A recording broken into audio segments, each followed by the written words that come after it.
सागर महाराज की जय। श्री मोहनदास जी महाराज की जय।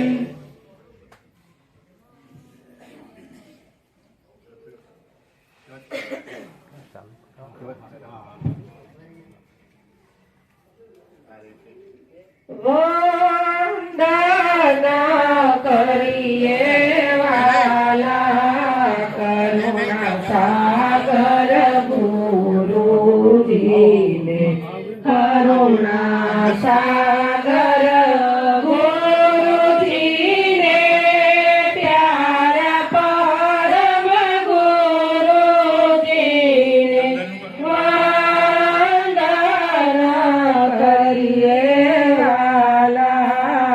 करुणा सागर गुरुजी ने अरस भुवन थी उतरी आव्या निज पदनो संदेशो लाव्या भाग्यवंत भक्तोने भाव्या भाग्यवंत भक्तोने भाव्या ऋषि मुनि पंडितो पूजे एवा मारा गुरुजी ने वंदना करिए वाला करुणा सागर गुरुजी ने मंगलकारी मूर्ति मनोहर स्वानुभव मासे गुरु सागर अनंत गति छे गुरु आगर अनंत गति छे गुरु आगर शेषरी खासी सनमावे एवा मारा गुरुजी वंदना करिए वाला करुणा सागर गुरुजी मीठी मधुरी मुखनी वाणी ज्ञान गंगा निर्मल पाणी तृषा तुरनी तरसची पाणी तृषा तुरनी तरसची पाणी चौद लोकना देवो जाए एवा मारा गुरुजी ने वंदना करिए वाला करुणा सागर गुरुजी ने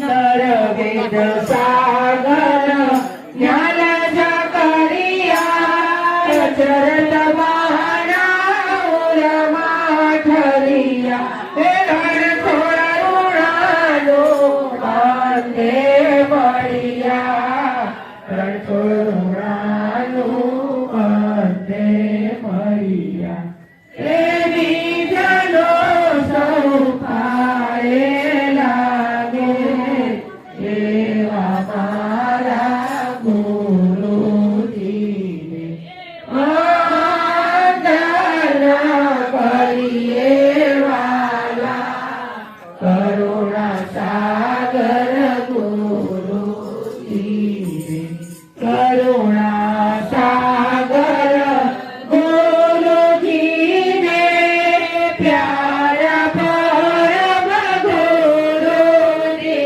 ने वंदना करिए वाला करुणा सागर गुरुजी ने श्रीमद् करुणा सागर भगवान की जय।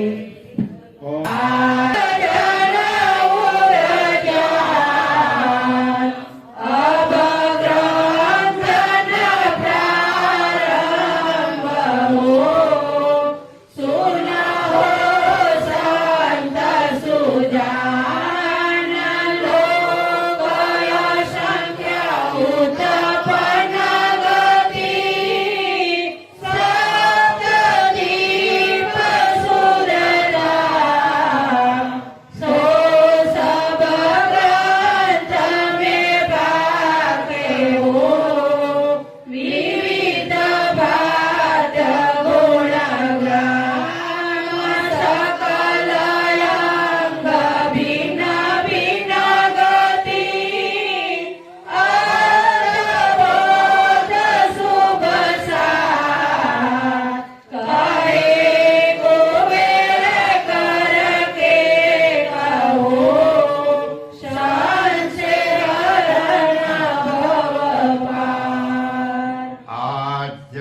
स्वराज करुणेश कैवल की जय श्रीमद करुणा सागर भगवान की जय कैवल धाम की जय मोहनदास जी महाराज की जय भगवान दास जी महाराज की जय सर्व संतन की जय जगह स्थान की जय कथा प्रारंभ समय का जय जय सात कैवल साहेब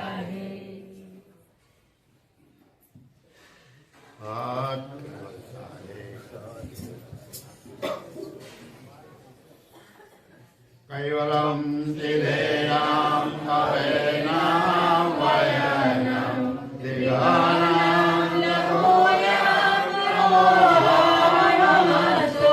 निरालम नारायणम महानावणेयम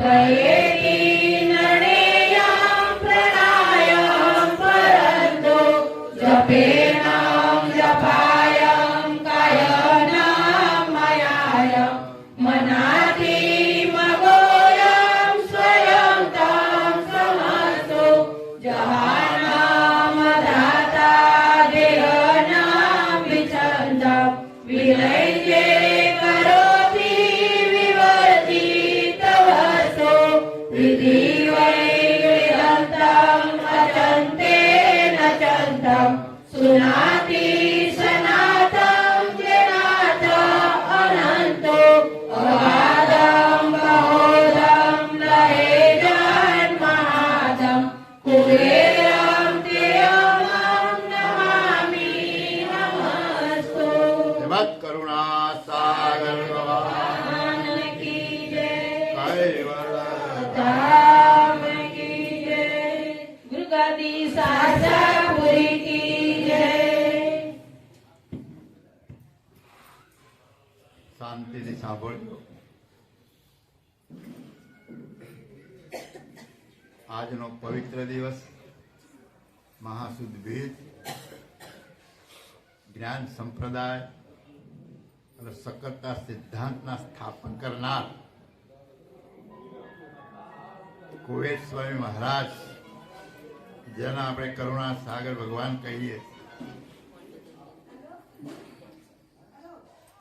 એ આજના દિવસે આ ભૂમિ ઉપર પ્રગટ થયા હતા.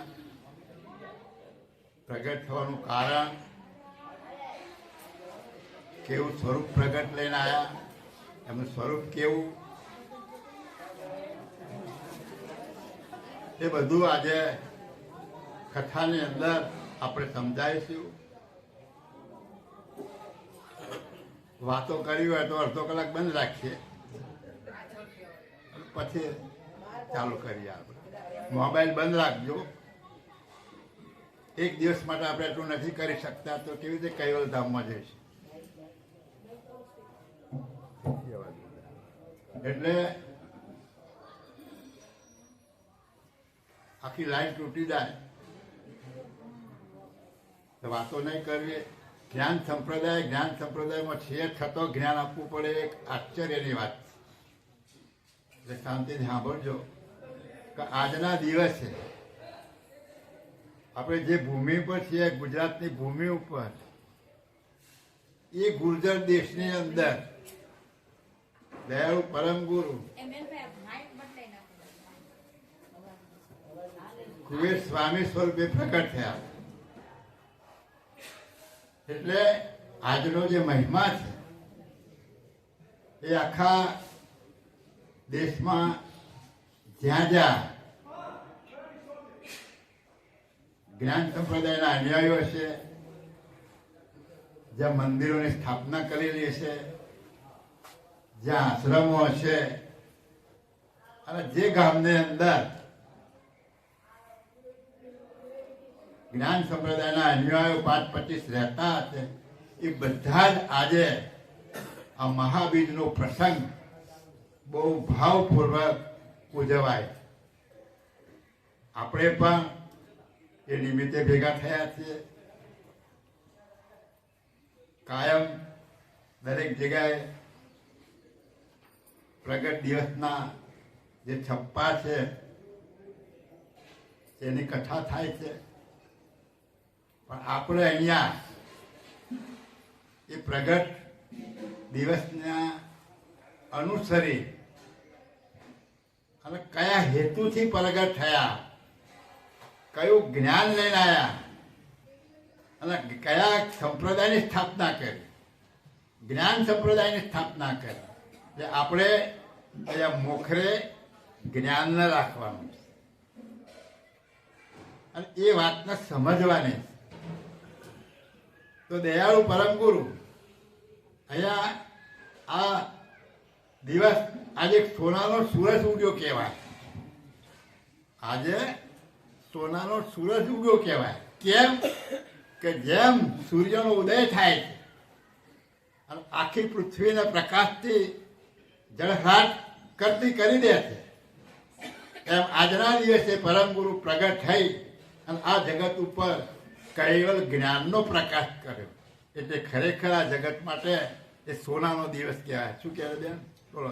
આજે રે સોનાનો સૂરજ ઉગ્યો છે મારે, આજે રે સોનાનો સૂરજ ઉગ્યો છે મારે. ગુરુજી પધાર્યા મારે દ્વારે, સોનાનો સૂરજ ઉગ્યો છે મારે. ગુરુજી પધાર્યા મારે દ્વારે, સોનાનો સૂરજ ઉગ્યો છે મારે. ઉગ્યો છે મારે, આજે સોનાનો સૂરજ ઉગ્યો છે મારે. ઘણા રે દિવસની મારી આશા રે ફળી, ઘણા રે દિવસની મારી આશા રે ફળી.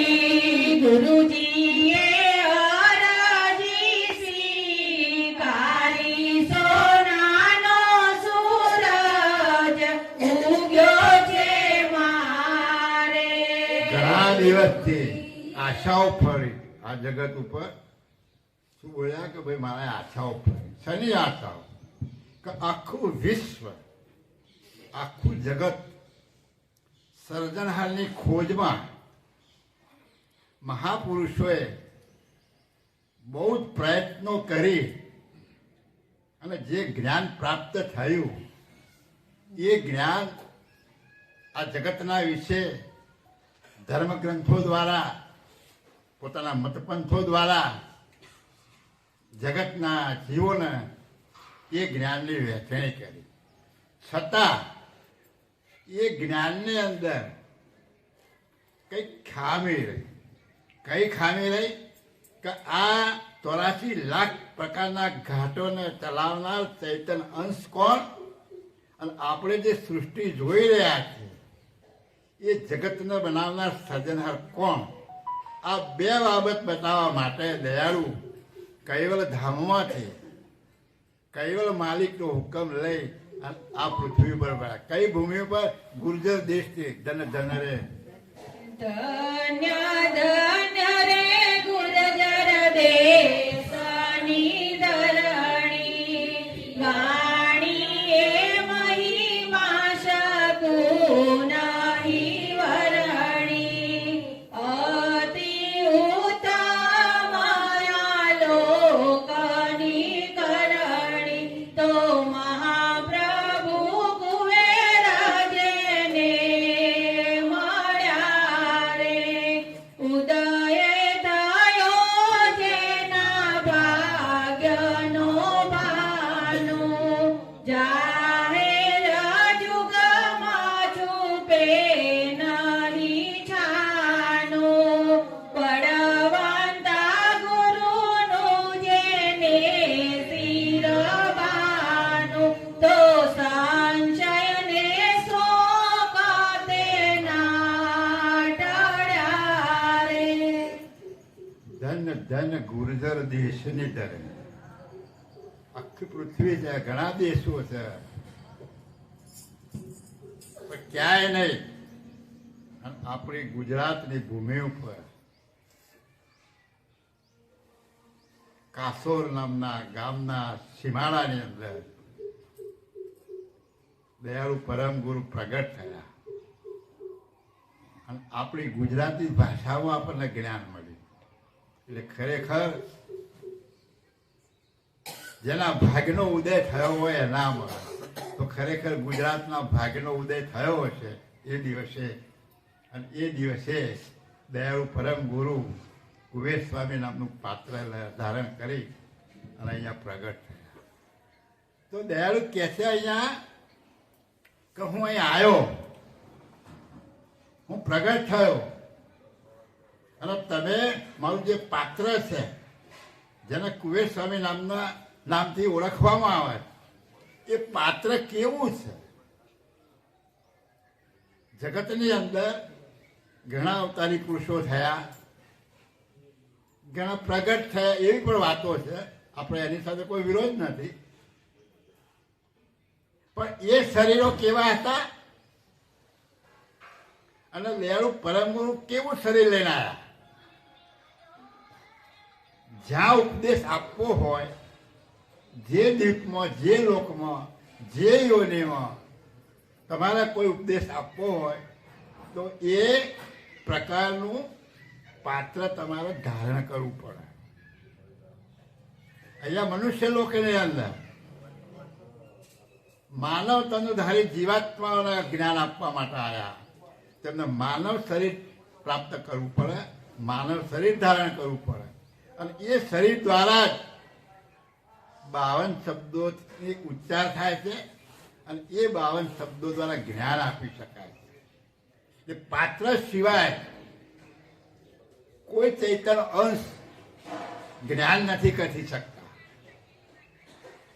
જળ બીનું ચૈતન્ય કરત ન જ્ઞાન, બીનું ચૈતન્ય જળ શૂન્ય સમાન.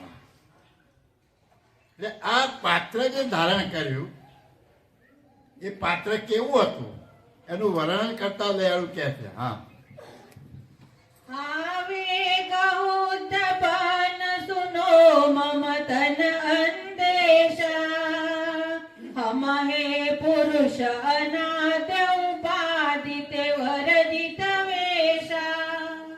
આપણે બધી ઘણી કથાઓ સાંભળી, ઘણા ધર્મ પુસ્તકો વાંચ્યા,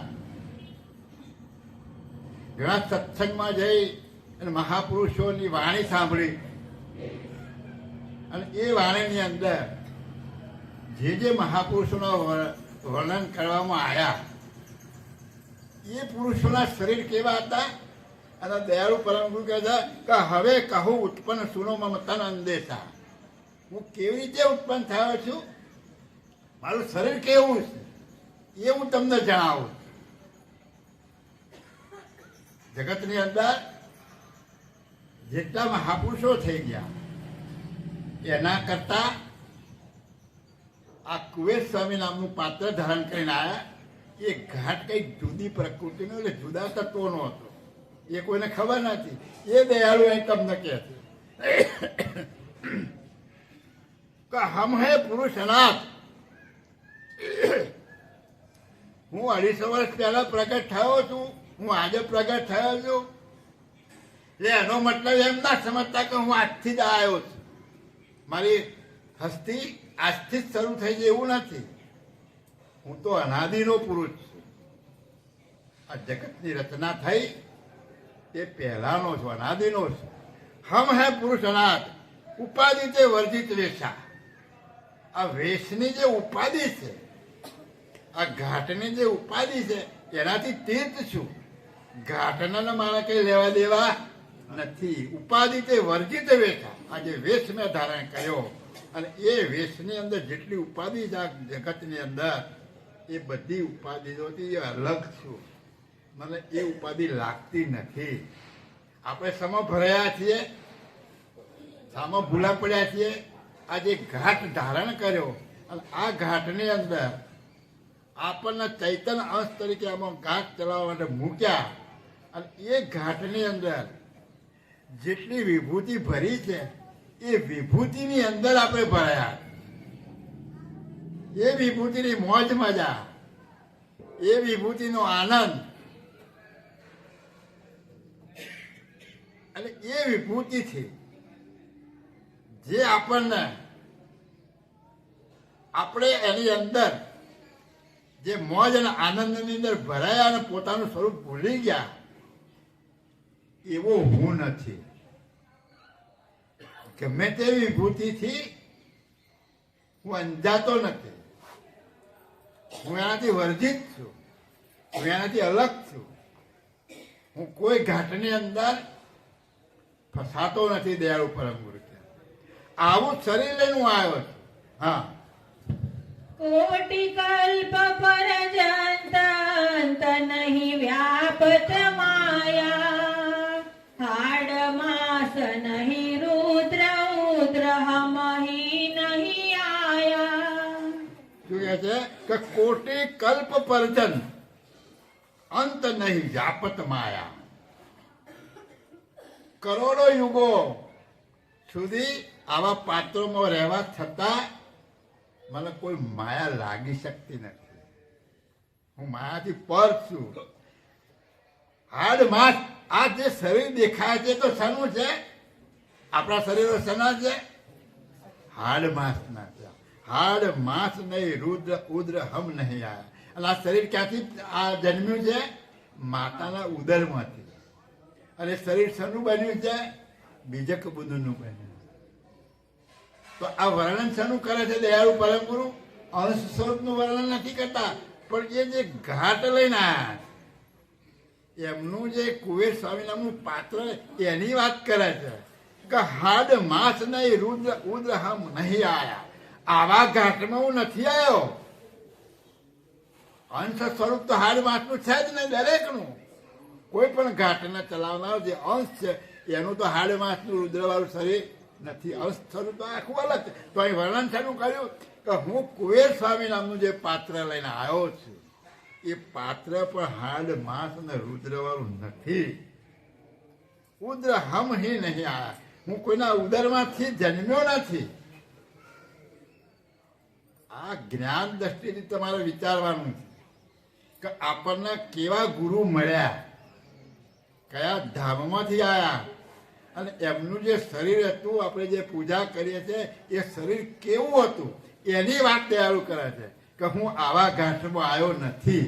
આ ઘાટ તો મારો અલગ છે. હા, ઉપને આપો આપ વ્યાપ મોઈ સકલ સહીરા, અવિગત અંગ હમાર બિંદુ કે નહીં શરીરા. ઉપન્યો આપો આપ. મને કોઈ ઉત્પન્ન નથી કર્યો.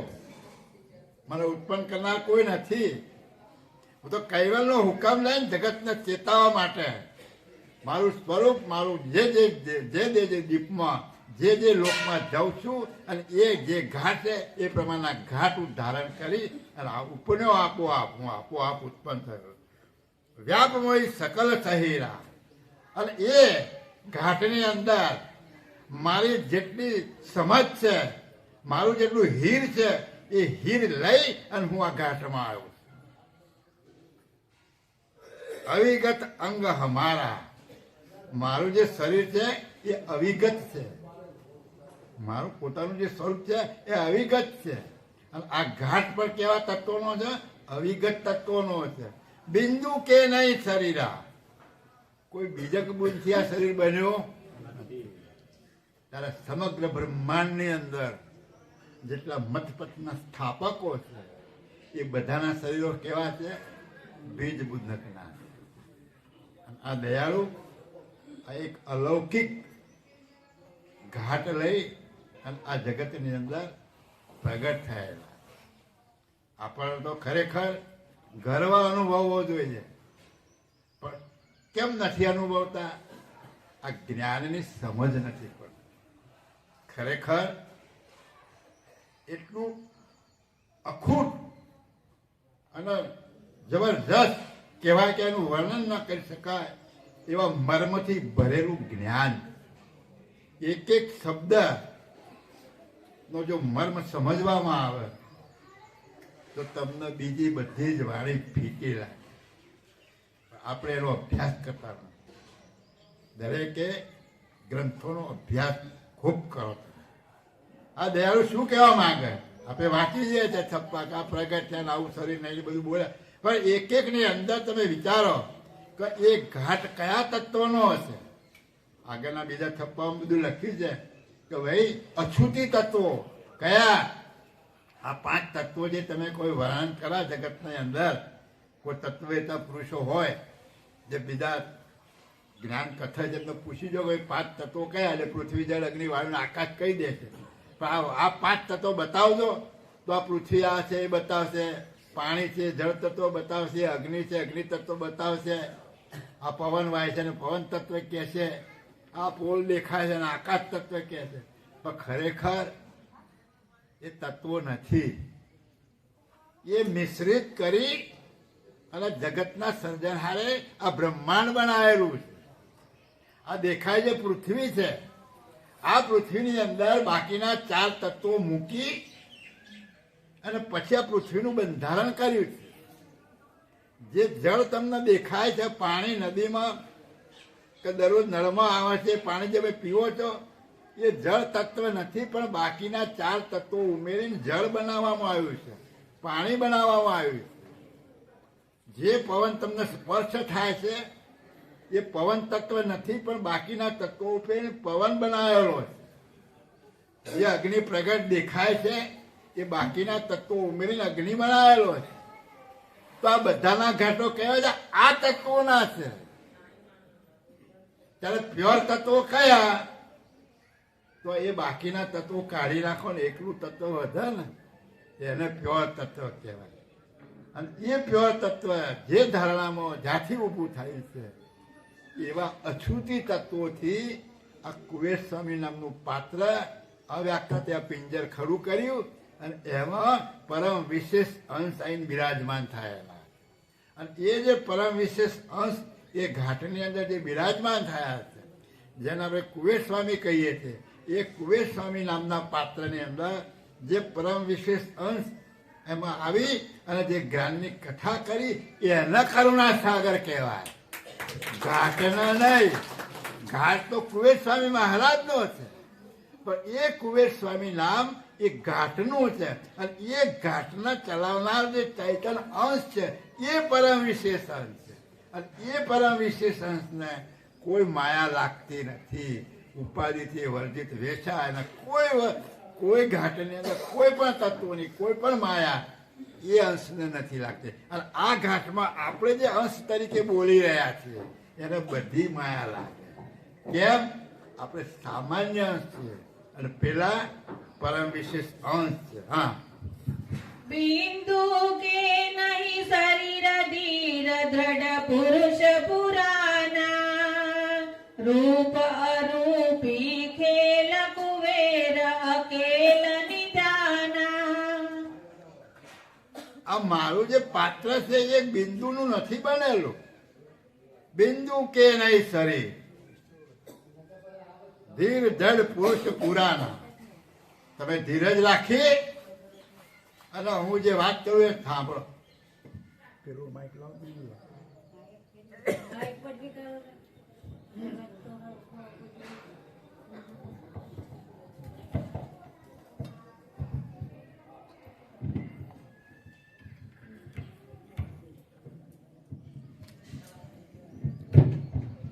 બિંદુ કે નહીં છે એવું.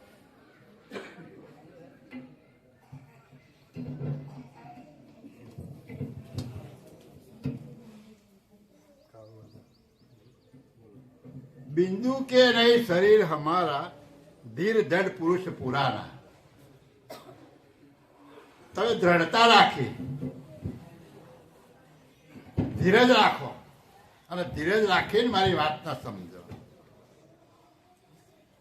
રૂપ અરૂપી ખેલ કુવેર અકેલ નિદાના. હું જે પાત્ર લઈને આવ્યો છું એ પાત્રના જગતમાં કોઈ જાણ, હું એકલો જ જાણું છું કે મારું પાત્ર કેવું છે.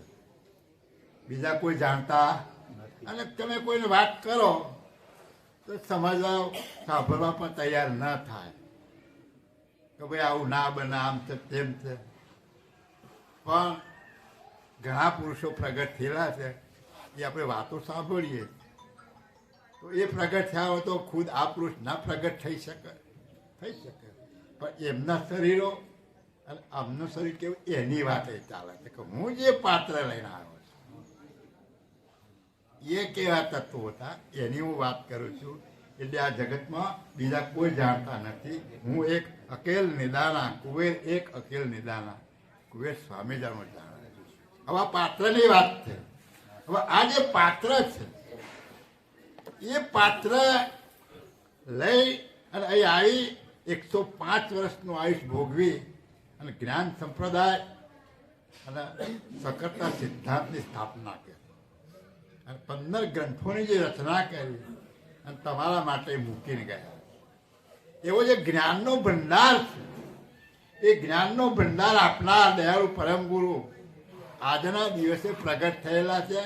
અને એ પ્રગટ થયા એ જે પાત્ર હતું એ પાત્રની વાત કરી દયાળુ કે મારું જે પાત્ર હતું એ આવા તત્વોનું પાત્ર છે, પાકા તત્વોનું. પાકા એટલે કોઈ મિશ્રિત કર્યા સિવાયના અવિગત જે તત્વો હતા એવા તત્વોનું પિંજર બનાવી અને એમાં પડેલો છે. પ્રથમ અચાનક સોય મોય બાલક તન ભયો વનખંડી કે મધ્ય સત માતા કુપયો. આ વાત તો આપણે બધા જાણીએ છીએ, દર વર્ષે ગવાય છે કે ભાઈ હું આ પ્રગટ થયો વનખંડીની અંદર કાસોર નામના ગામની બાજુમાં તળાવ જે શેર તળાવ છે અને સારસાના હેતબા કરી ક્ષત્રિય કુળમાં પરણી અને સારસા ગયેલા અને એમનું પિયર બાજુમાં સોલાપુરા, ત્યાં એમનું પિયર અને એ બાળકને લઈને જતા ત્યાં એમને તરસ લાગી. આ તળાવ જોયું તો પોતાના બાળકને મૂકી અને પાણી પીવા જાય છે અને એમની પૂંછ પડતા નાર નામનું એક પ્રાણી આ બાળકને લઈ જાય અને પાછા વળીને જોવે છે તો પોતાનું બાળક જોતા નથી. ત્યારે માતાને કેટલું દુઃખ થાય, એ આક્રાંત થાય. એ આક્રાંત કરતાં કરતાં પોતાના બાળકને શોધવા નીકળે છે. ત્યાં આગળ દયાળુ કહે છે કે આ વનખંડીની અંદર મોય બાલક તન ભયવું, હું બાળક રૂપે થયો અને વનખંડીન કે મધ્ય સદુ માતા કુપયો. એક આ રીતે જે માતા પોતાના બાળકને શોધતી એના હું પ્રાપ્ત થયો. આ ખોરતા ખોરતા જોયું, બાળક જોયું તો જોયું ભાઈ આ બાળક કોનું છે, મારું તો પેલું લઈ ગયો તો મારા માટે તો નહીં મૂક્યું હોય, કેવું હશે, શું હશે? એટલે માતાનો વિચાર કરે. કહેવાનો આશય શું છે કે ત્યાં આગળ પરમ ગુરુ દયાળુ કરુણા સાગર ભગવાન આ બાળક રૂપે આ પાત્રની અંદર પ્રગટ થયેલા. એ આજનો મહાસુદ બીજનો દિવસ સંજોગ અને એ દિવસે પ્રગટ થયેલા. સુત આપને કુલઈ પિયર જાતિ એક માઈ લાગી પ્યાસ અપાર તહા એક આઈ તલાઈ. સુત આપણે કુ લઈ પિયર જાતિ એક માઈ લાગી પ્યાસ અપારતા એક આઈ તલાઈ. આ આપણે બોલી ગયા કઈ બાળકને લઈને પિયર જતા હતા અને તરસ લાગતા તળાવ આવ્યું, ત્યાં આગળ પોતે પાણી પીવા ગયા. સુત છોડ્યો જલ દૂર પીવન નિરચાલી મૈયા જબ ઉનકી ભઈ પૂઠ બાલક નાહેર લઈ ગૈયા. પાણી પીવું તો બાળકને તો મૂકવું પડે ને, એટલે બાળકને મૂકીને પાણી પીવા ગયા અને એની પીઠ આવી એટલે આગળ કહ્યું એમ એ નાર હતું એ બાળકને લઈ અને જતું રહ્યા. લઈ ગયે નાહેર બાલ વાલ માતા સિર તોરે રોવત ચલી નિહોર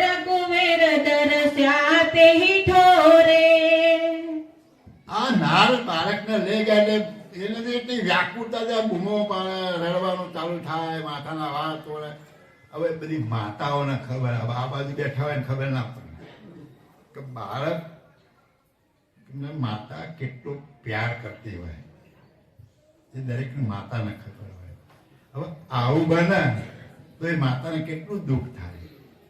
હવે ઘણી વખત વિચાર થાય કે તળાવના કાંઠે આવું બન્યું તો ત્યાં જ મળ્યા છે. ના, એવું નથી.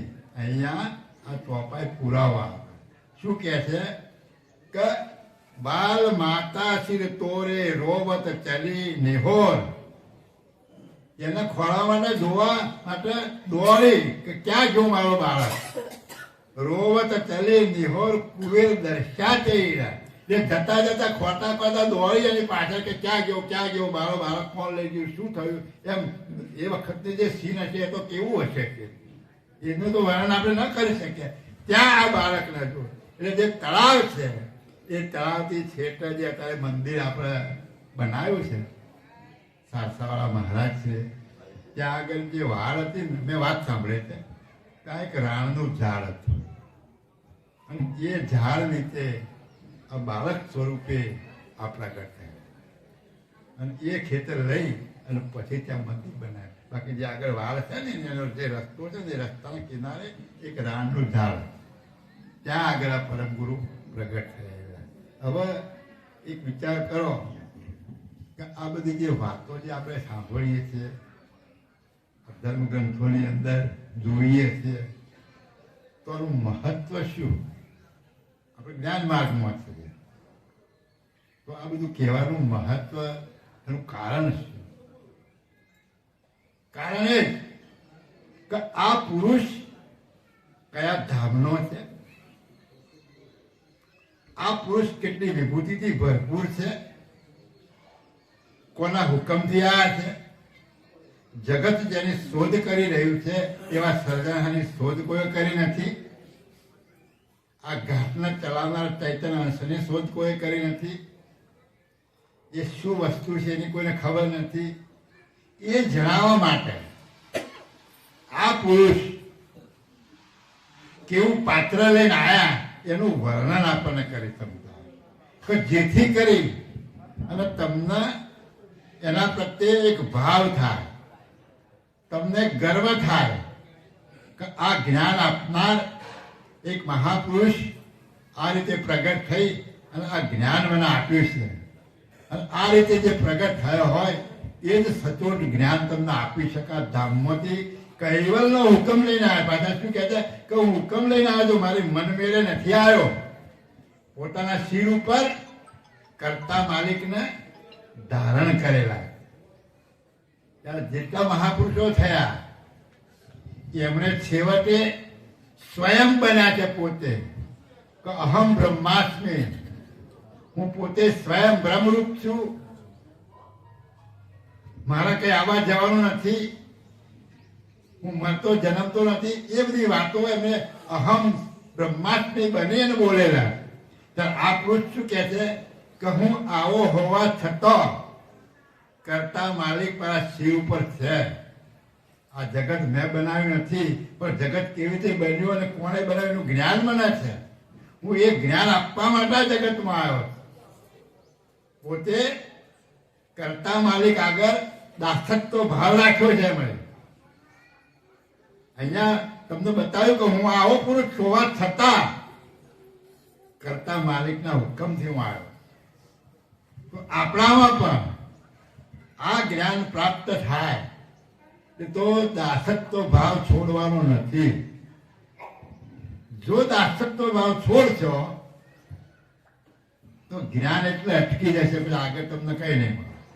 એટલે દયાળુ કે છે કે આ રીતે હું આ માતાને પ્રગટ થયો અને એ માતાને મળ્યો. હા, देखत किया विलोच कहे आ बालक किनका, सहेज मल्यो संयोग योग मही बीज के दिनका.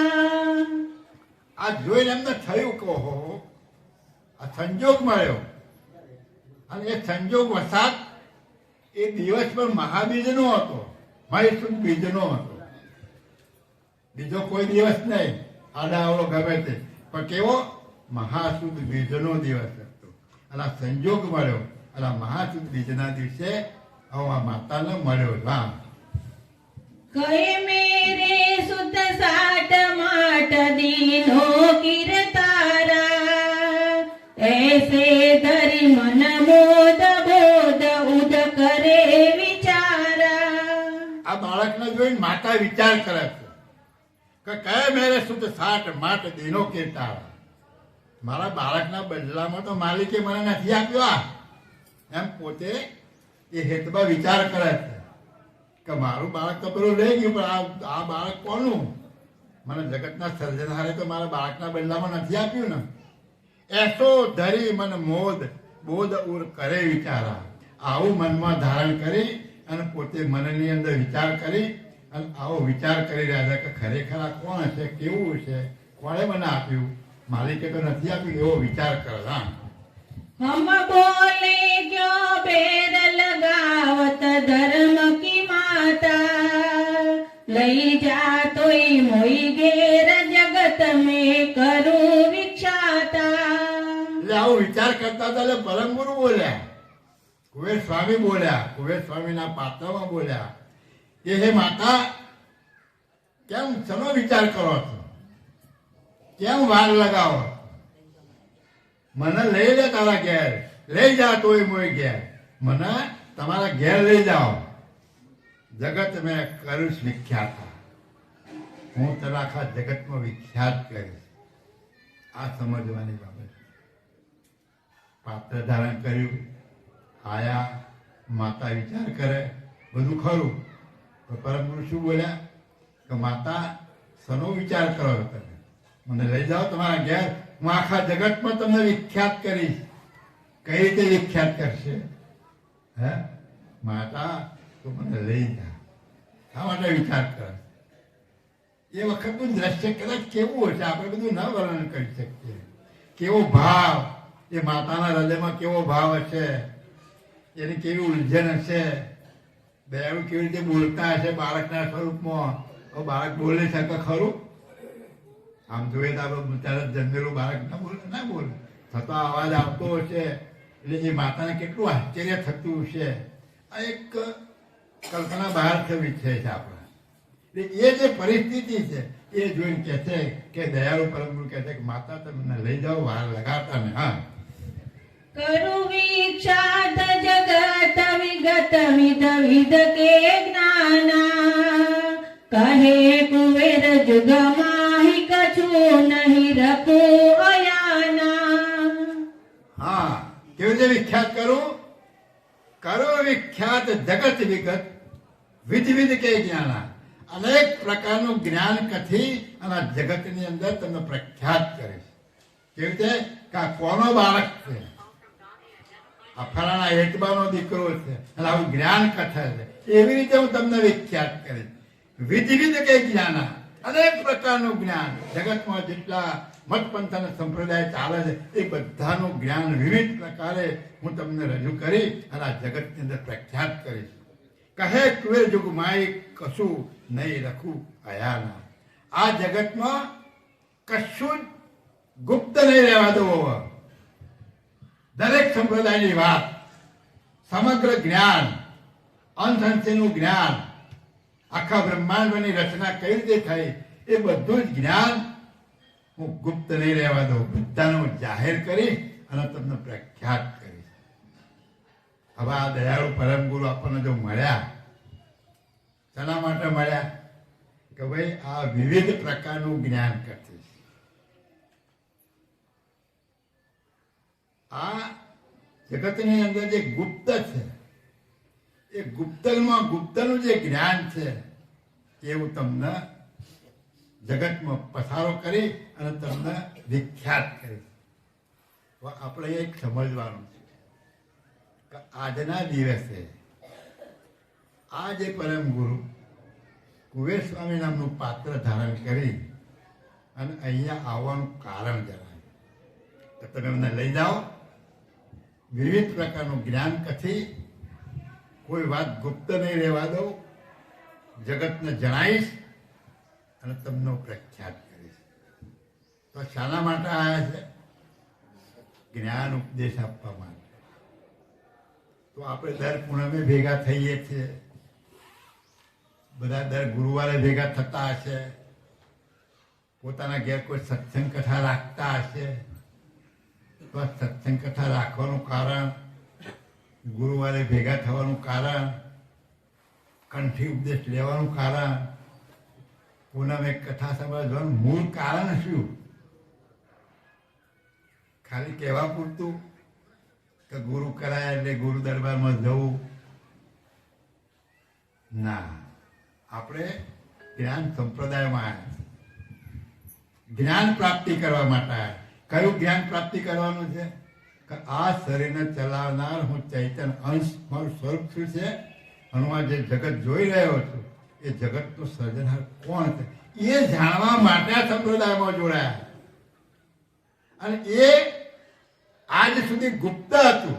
આજ સુધી એટલે 253 વર્ષ પહેલા જયારે પરમ ગુરુ પ્રગટ થયા એ પહેલા સમગ્ર બ્રહ્માંડની અંદર આ જ્ઞાન ગુપ્ત હતું. કોઈ નહોતું જાણતું કે આ શરીરને ચલાવનાર કોણ અને જગતનો બનાવનાર કોણ. એ ગુપ્ત વસ્તુ જાણવા માટે આપણે આ સંપ્રદાયમાં જોડાયા છે. અને આમાં જોડાયા પછી એ જ્ઞાન જો આપણે મેળવી ન શકીએ, કદાચ આપણામાં કોઈ ખામી હોય તો આનો અનુભવ કરતા વાર લાગે, કદાચ ન કરી શકીએ, પણ એ અનુભવ કરવા માટે જે પ્રયત્ન કરીએ, આખી જીવન આપણે જે એ અનુભવનો મેળવવા માટે, સ્વરૂપે થવા માટે જે ઉપાસના કે લક્ષ ભજન કે ગ્રંથોનો અભ્યાસ કંઈ કરીએ એ એળે નહીં જવાનું. પણ એના માટે આપણે આમાં જોડાયા. તો આ જ્ઞાન કોણ આપે છે?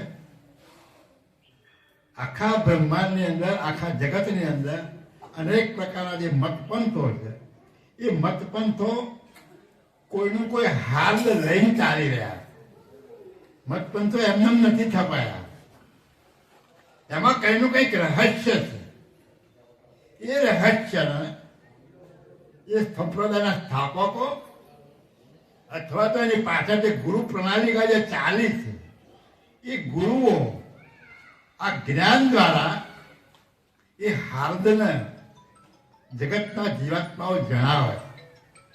અને એ હાર્દને જાણી અને ઘણા મહાપુરુષો એ પદમાં વિરામ પામ્યા, એ પદમાં જઈ શક્યા છે. કયા પદમાં? જગતના જે મતપંથો છે એમનું જે છેલ્લું સ્થાન છે, એમનું જે છેલ્લું હાથ છે ત્યાં એમની દ્રષ્ટિ ગયેલી છે. અને ઘણા પુરુષો ત્યાં આગળ વિરામ પામ્યા. અને એ જ્ઞાન આપનાર ગુરુઓને સદગુરુ કહેવામાં આવે. અને એ સદગુરુના જ્ઞાનથી જગતનો જીવાત્મા જો પ્રયત્ન કરે,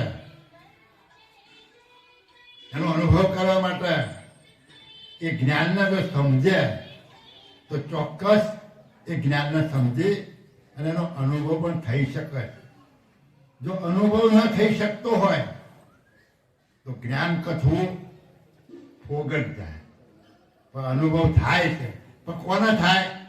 દેવ બોલ્યા છે જવર લે કોઈ પુરુષ એવો બધો વ્યાકુળ હોય, तपत ताप रहन की भटिया अहरनिश अंतर ही हरे हाय कोई मुझे मिलावे खुद के खरे भीतर ही. એના હૃદયની અંદર વિરહની અગ્નિ પ્રગટ થઈ હોય. શની વિરહની. કયો વિરહ? શું પ્રાપ્ત કરવા માટે? કે મારો સર્જનહાર કોણ છે, મારો પતિ કોણ છે. આવી ભઠ્ઠી જનામાં વિરહની અગ્નિ જેને લાગી હોય, એ શોધ કરતો હોય કે મને કોઈ આવો ઉપદેશ આપનાર, આવું જ્ઞાન આપનાર કોઈ મને મળે છે તો એ ખારો મારો મિત્ર કહેવાય. હું એને બધું આપી દઉં, જે માગે તે બધું આપી દઉં. મારું શરીર, સર્વસ્વ શરીર આપી દઉં. રાજપાટ બધું આપી દીધેલું છે જગતની અંદર.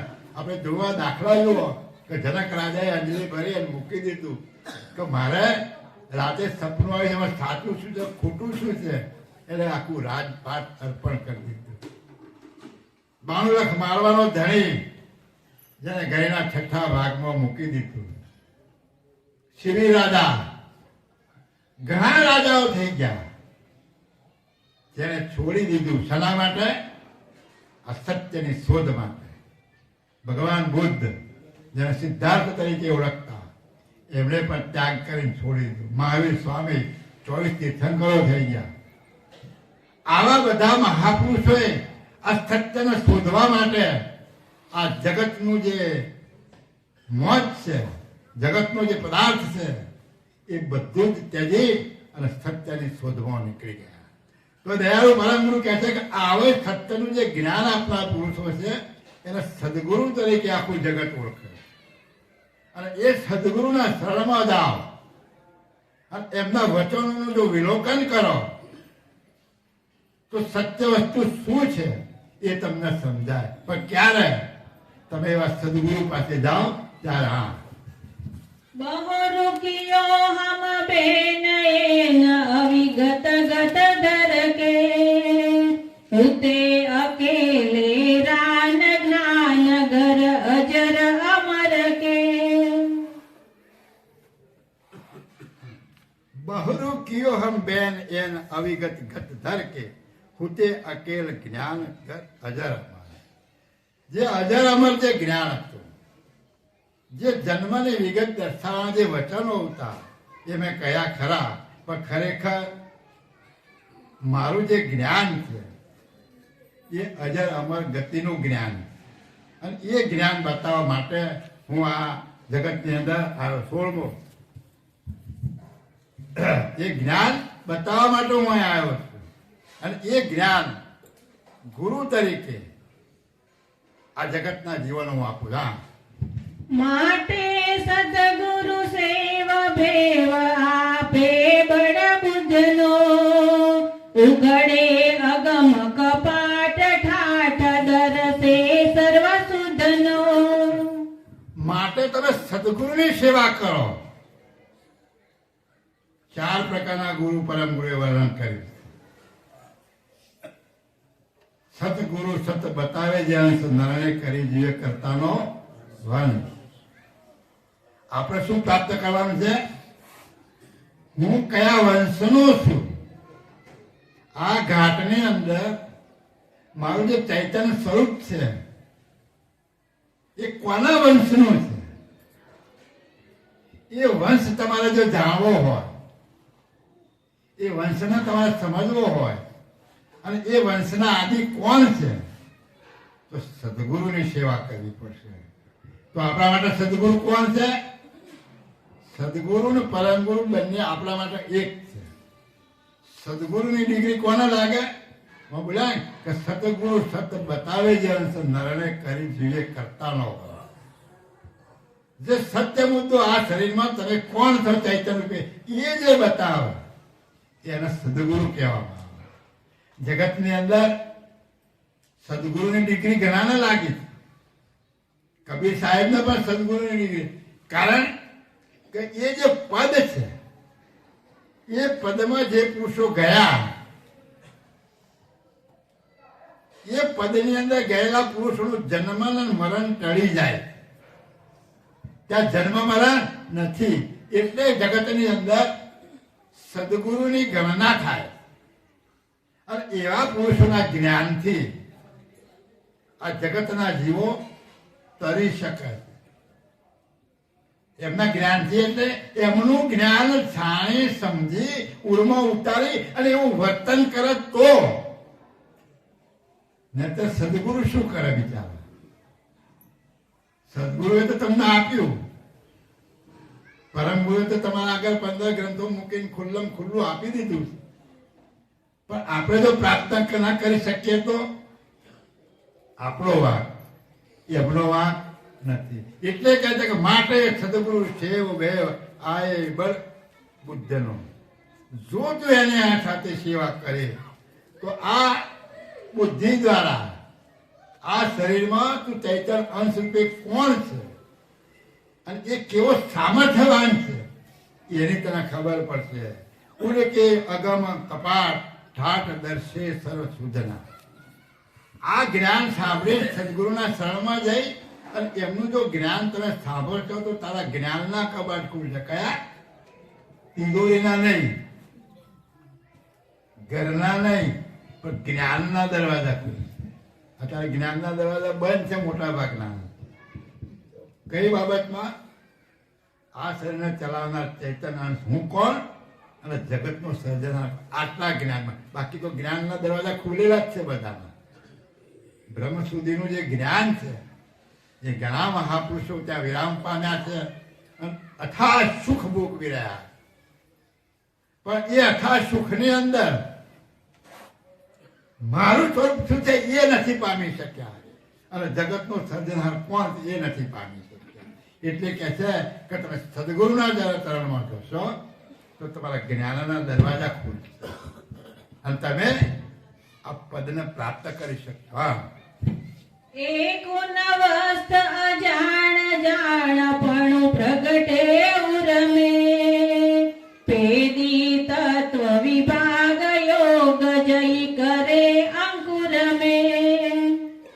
એકોને વસ્ત અજાણ જાણપણું પ્રગટે ઉર્મે. તારા શરીરમાં આ સદગુરુના શરણમાં જશો તો એના જ્ઞાનથી તમારામાં જ્ઞાનનું જાણપણું પ્રગટ થશે. શનું જાણપણું? જ્ઞાનનું જાણપણું. કયા જ્ઞાનનું?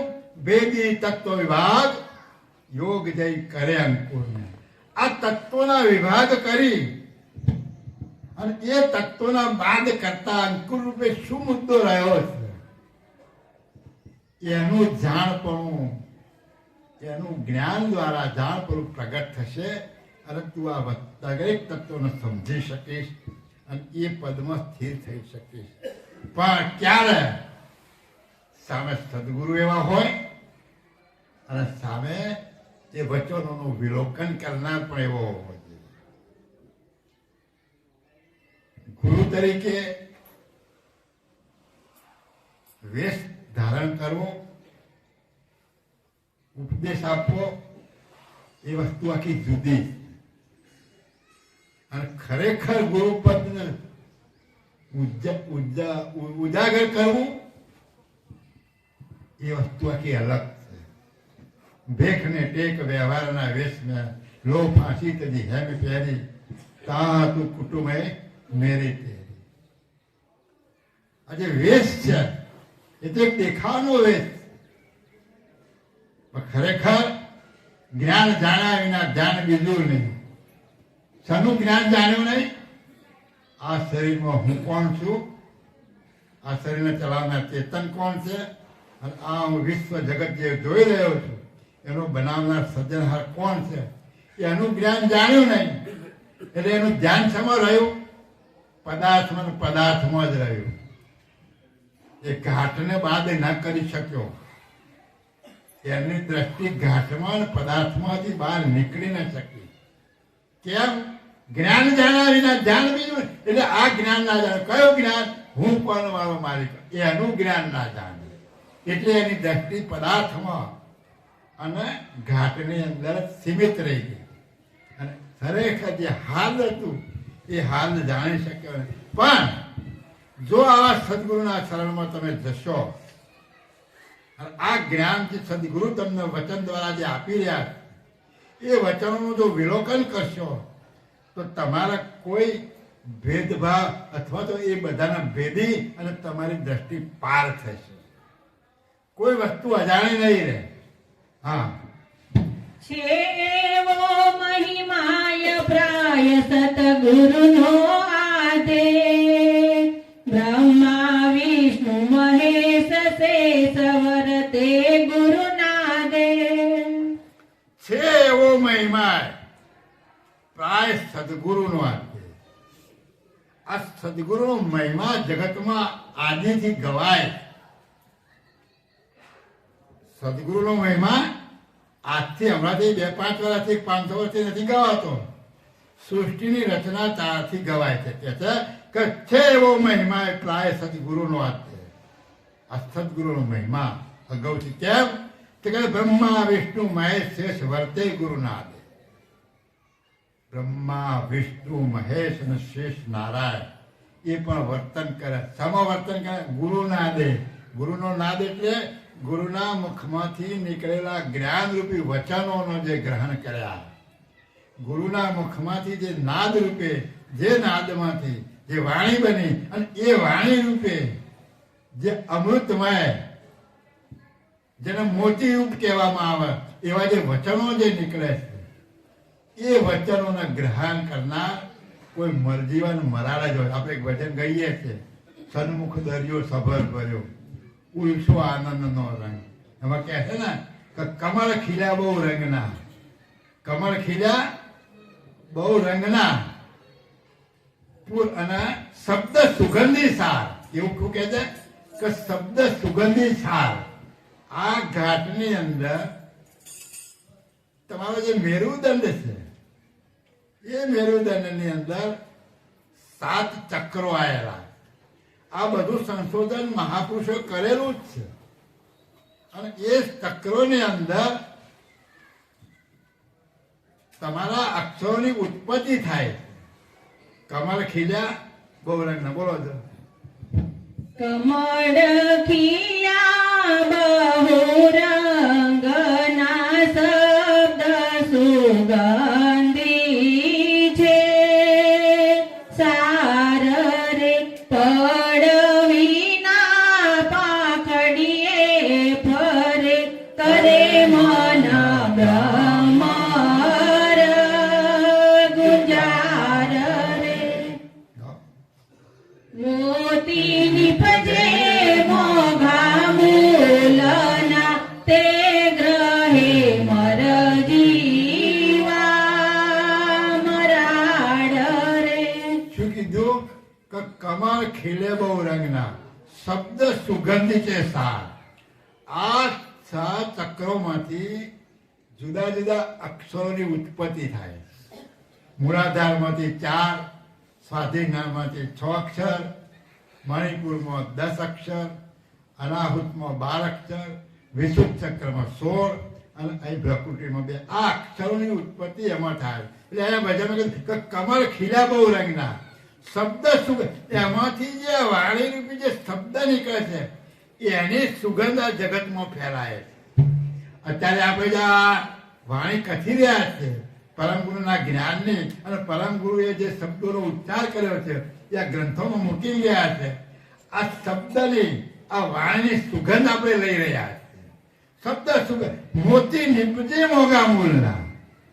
આ વાણી દ્વારા જે શબ્દ નીકળે છે ને એ મોગા મૂલ્યનું મોતી છે. એની કોઈ કિંમત ન થાય. એ કિંમત કોણ કરી શકે? કોઈ જવાહરલાલ પુરુષો જ કરી શકે. અને એ મોતીની જેને કિંમત કરીને એ ફટાક જઈને રાજપાટ મૂકીને ચાલતા થયા.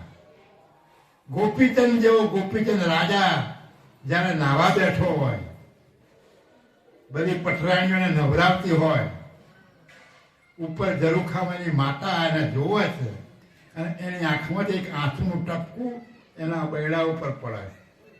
અને એ ગરમ ટપકું જોતાની સાથે એને આમ જોયું ક્યાંથી આ ટપકું આવ્યું. એની આંખમાં આંસુ જોવે. હે માતા, કેમ રડે છે? તારી સામે ઊંચી આંખ કર્યો તો આંખ ફોડી નાખું, હાથ કર્યો તો હાથ કાપી નાખું. રડવાનું કારણ શું? ત્યારે એની માતા કહે કઈ નહીં બેટા, ના કે તું રડે છે કેમ મને સમજાવો. ત્યારે માતાએ ફક્ત એટલું જ બોલે કે બેટા, આ તારી કંચન વર્ણની જે કાયા છે એમાં તારા પિતાની હતી પણ એ પણ રહેવા ન પાડ. બસ આટલો જ શબ્દ.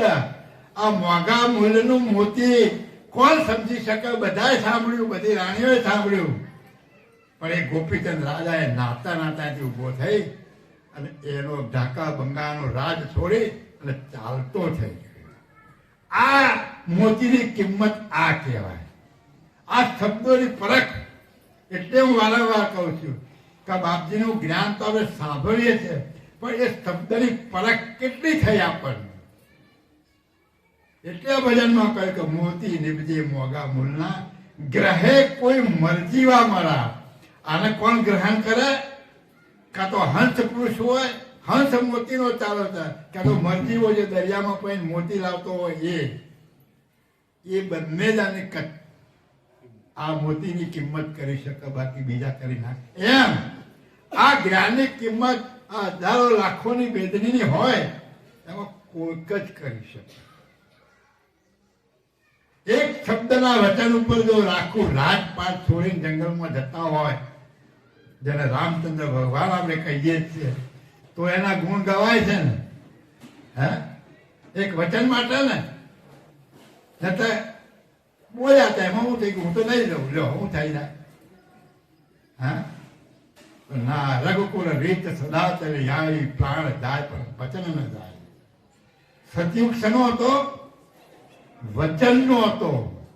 લખાણ નતું અત્યારે તો હોય પેલા સ્ટેમ્પ પર લખ્યું હોય તો એ કોર્ટ પર કેસ જાય આ ખોટું છે, અને એ વખતે બોલ્યા એટલે વાત પતી ગઈ. ગમે તે થાય, માથું જાય પણ વચન ના પડે, એના સતયુગ કહેવાય. અત્યારે કળયુગ એટલે યંત્રથી ચાલે, વચનની કોઈ કિંમત નહીં. અભી બોલ્યા અભી ફો. એટલે દયાળુ કહે છે કે આ વચનોની જે કિંમત છે એ વચનોની કિંમત કોઈક જ જાણી શકે.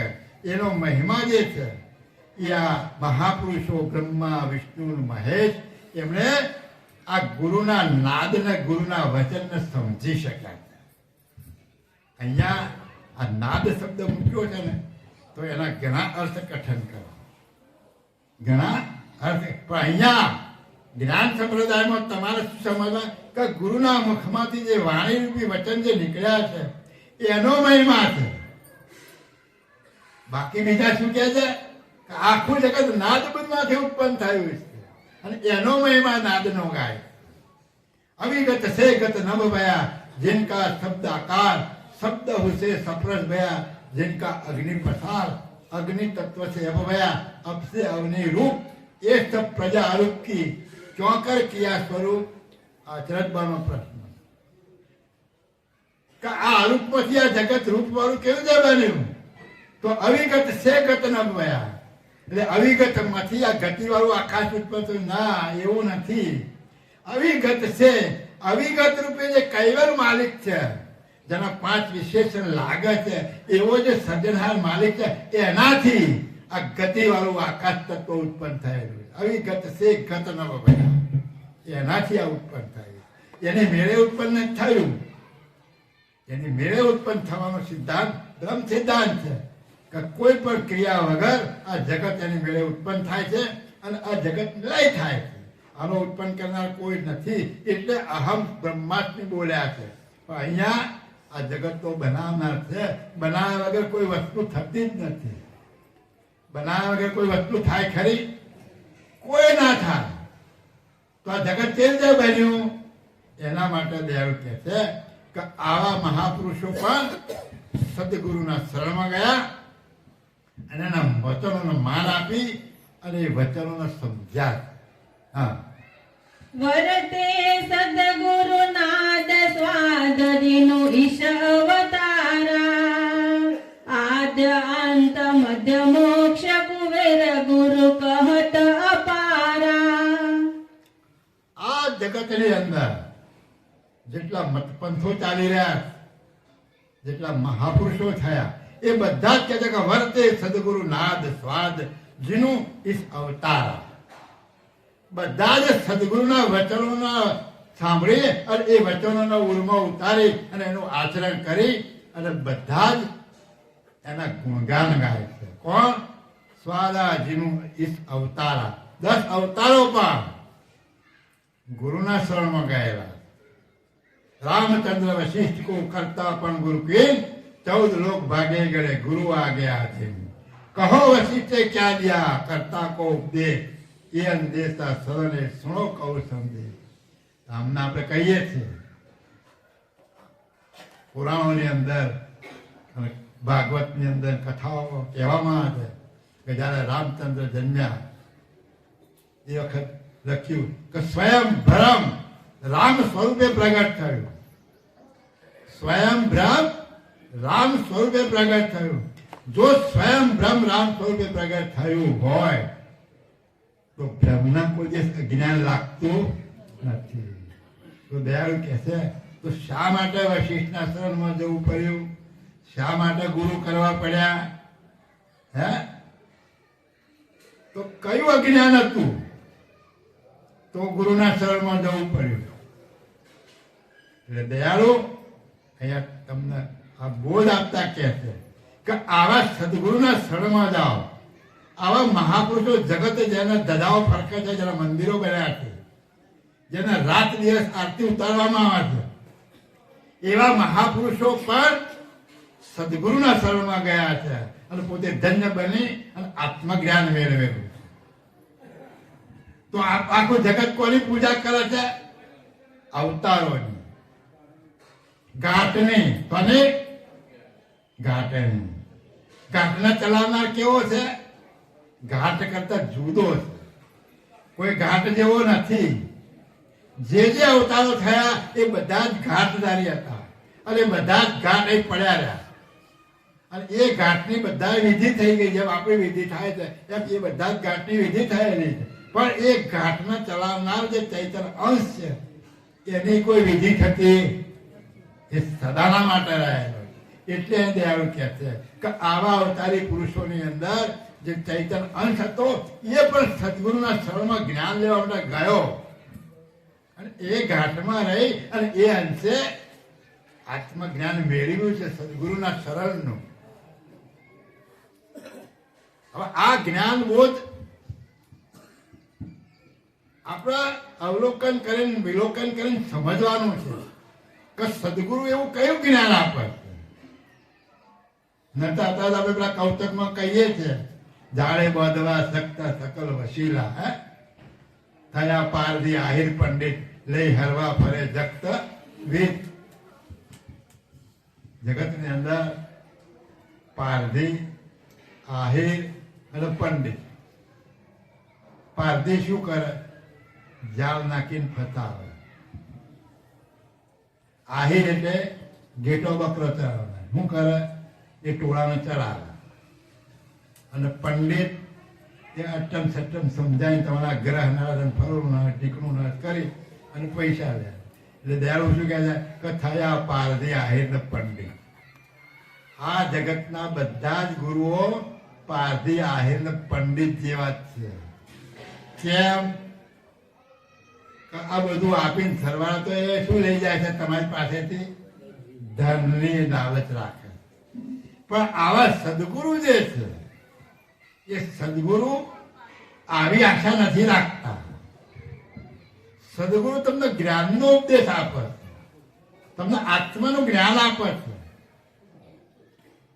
અને પરમ ગુરુ અંશંસી પદનું જ્ઞાન આપે છે. આ શરીરમાં ચલાવનાર ચૈતન્ય અંશ કોણ છે અને આ જગત જોઈ રહ્યા છે બનાવનાર કરતા માલિક કોણ છે એનું જ્ઞાન આપે. અને એની બદલીમાં તમારી પાસેથી કોઈ માગણી નથી કરતા. એ માગણી કરે છે. શું કરે ખબર છે? એમની માગણી છે તમારી પાસે. કઈ માગણી? જૂઠ પ્રપંચ ચોરી હેરી છોડી દો. આ માગણી એની છે. પણ આપણે તો એ લઈને જોડે લઈને ફરવું છે તો પેલો આપણને આપે નહીં. તો દક્ષિણા આપ્યા તારે કઈ આશીર્વાદ આપે ને, ભલું થઈ ગયો આશીર્વાદ ક્યારે આવે? છેલ્લે જતી વખતે દક્ષિણા આલ્યા પછી એ 2 કલાક બે પર કોઈ આશીર્વાદ નહીં આપતા. કોઈ આપતા હોય બતાવજો. પણ તમે દક્ષિણા આવે પછી એના હાથ ઉપર થાય એને કરી એ કે હાલચક નહીં આવે. તો તમારે જો આશીર્વાદ લેવા હોય પરમ ગુરુના તો જૂઠ પ્રપંચ ચોરી હેરી મૂકીને તરત આશીર્વાદ હાલવા, વાર બિલકુલ નહીં. એટલે દયાળુ કહે છે કે વર્તે સદગુરુ નાદ સ્વાદ જેનું ઈશ અવતારા આજ અંત મધ્ય મોક્ષ કુવેર ગુરુ કહત અપારા. આદિથી અંત સુધીમાં આ જગત જ્યાંથી ઉત્પન્ન થઈ છે ત્યાંથી અત્યાર સુધીના જે મહાપુરુષો જે થઈ ગયા, જે મોક્ષને પામ્યા, મોક્ષ એટલે જન્મ મરણને મટાડ્યું, એ પુરુષો એ પદમાં ક્યારે વિરામ પામ્યા? એમને એવા સદગુરુ મળ્યા. સદગુરુ તો મળ્યા પણ એ સદગુરુના જ્ઞાનને જેને વિલોકન કર્યું, એમણે જેને જીવનમાં ઉતાર્યું, એવા પુરુષો દયાળુ પરમ ગુરુ કહે છે કે કુવેર ગુરુ કહત અપારા. આવા અપાર પુરુષો આ ધામની અંદર બ્રહ્મની અંદર જઈ એવું જે પદ છે એમાં વિરામ પામેલા. તો તમારે તો એ પદમાં પામીને વિરામ નથી પામવાનું. એ પદ પ્રાપ્ત કરી અને પોતાના સ્વરૂપનો સ્વરૂપાનંદ પ્રાપ્ત કરવાનું છે અને જગતના સર્જનહારની મોજ લેવાની છે. પેલા તો બધા હમ બ્રહ્માસ્મિ બનીને હું આવો છું શૂન્યમૂન થઈ ગયા. તમારે શૂન્યમૂન નથી થવાનું. એમાં કોઈ આનંદ નથી. તમે દરરોજ સુસુપ્તિમાં જાઓ, દરરોજ ઉન્મૂનીમાં જાઓ છો. દરરોજ ક્યારે રાતે ઊંઘી જાઓ ત્યારે પણ એમાં કોઈ આનંદ કોઈ મળ્યો હોય મને કહો. તુરિયામાં જાઓ છો, સુસુપ્તિમાં જાઓ છો, ઉન્મૂનીમાં જાઓ છો, પણ કોઈને કયો આનંદ મળ્યો કહો તો ખરા. હા, ઉઠીને કહો બહુ ઊંઘ આવી, સરસ, બસ આટલો આનંદ ખરો. પણ એમાં શું થયું કોઈને ખબર નહીં. તારે આ તો એમાં જઈ અને મોજ લેવાની. એમાં જઈ અને મોજ લેવાની. પણ ક્યારે? આવા સદગુરુના જ્ઞાનને તમે સમજો, સદગુરુના જ્ઞાનનું સેવન કરો. એક એક શબ્દનું હાદ જો તમે સમજો તો દયાળુ કહે છે કે આવા અપાર પુરુષો ત્યાં ગયા છે અને આવા સદગુરુએ એમને એ ગતિમાં આપેલી પણ છે.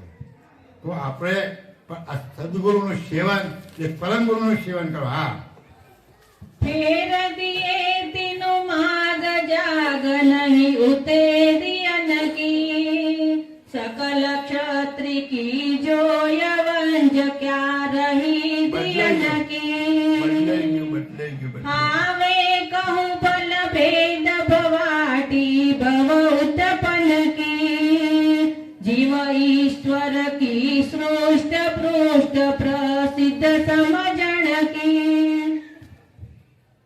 સત્તર ભોગ આખું પત્તું ફરી સત્તર ના हम भी पण गुरु की न चीन जगत का हेतु परा पुरवनो धर्म करम सिर सतगुरु सेतु. એટલે આ ગુરુનો મહિમા રાખવા માટે દયાળુ પરમ ગુરુ કહે છે કે હમ ભી પણ કિયું કે ચીન જગતન કા હેતુ. આ જગતની અંદર આ સદગુરુની પ્રણાલિકા ચાલે છે અને આવા સદગુરુએ ઘણાને આ પદની અંદર પહોંચાડ્યા છે. અવતારી પુરુષો જુઓ, બ્રહ્મા વિષ્ણુ મહેશ કહો, શેષ નારાયણ કહો, આવા ઘણા મહાપુરુષોએ આ બોધ દ્વારા આ ધામમાં મૂક્યા છે. તો હું અહીંયા આવીને જગતમાં જોયું કે ભાઈ આ પ્રણાલિકા ચાલુ રાખવી પડશે, ને તો મારી વાત કોઈ નહીં આપણે કે ભાઈ આ તો ગુરુ વગરનો છે. એમના ગુરુ કહેવાની કોઈ જરૂર નથી. ક્યાંથી આવ્યા છે? કૈવલ ધામમાંથી. એમના માથે તો કૈવલ ગુરુ બિરાજેલા જ છે, પણ જગતને થોડી ખબર. પરમ ગુરુ ગ્રંથોમાં કહે છે ને, જ્ઞાન ઉપદેશ આપતા આપતા કહે છે કે પ્રભુ જગત તમે કેવું બનાવ્યા તો મારી કોઈ વાત જ સાંભળતા નહીં. અને મારા શિષ્યો કોઈની આગળ વાત કરે છે તો બીજા લોકો કહે છે કે તમારા ગુરુ કઈ ચમત્કાર બતાવે છે. ઓધરાને દેખતા કર્યા, મરેલાને જીવતા કર્યા, કોઈને છોકરો આલ્યો, લો બોલો. એ દયાળુ આ મારી વાત કોઈ સાંભળતા નથી. એટલે એમણે એમને માગણી કરી કે હું પણ કંઈક પડતા આપું તો જ આ જ્ઞાનમાં હશે, લોકો નહીં આવે.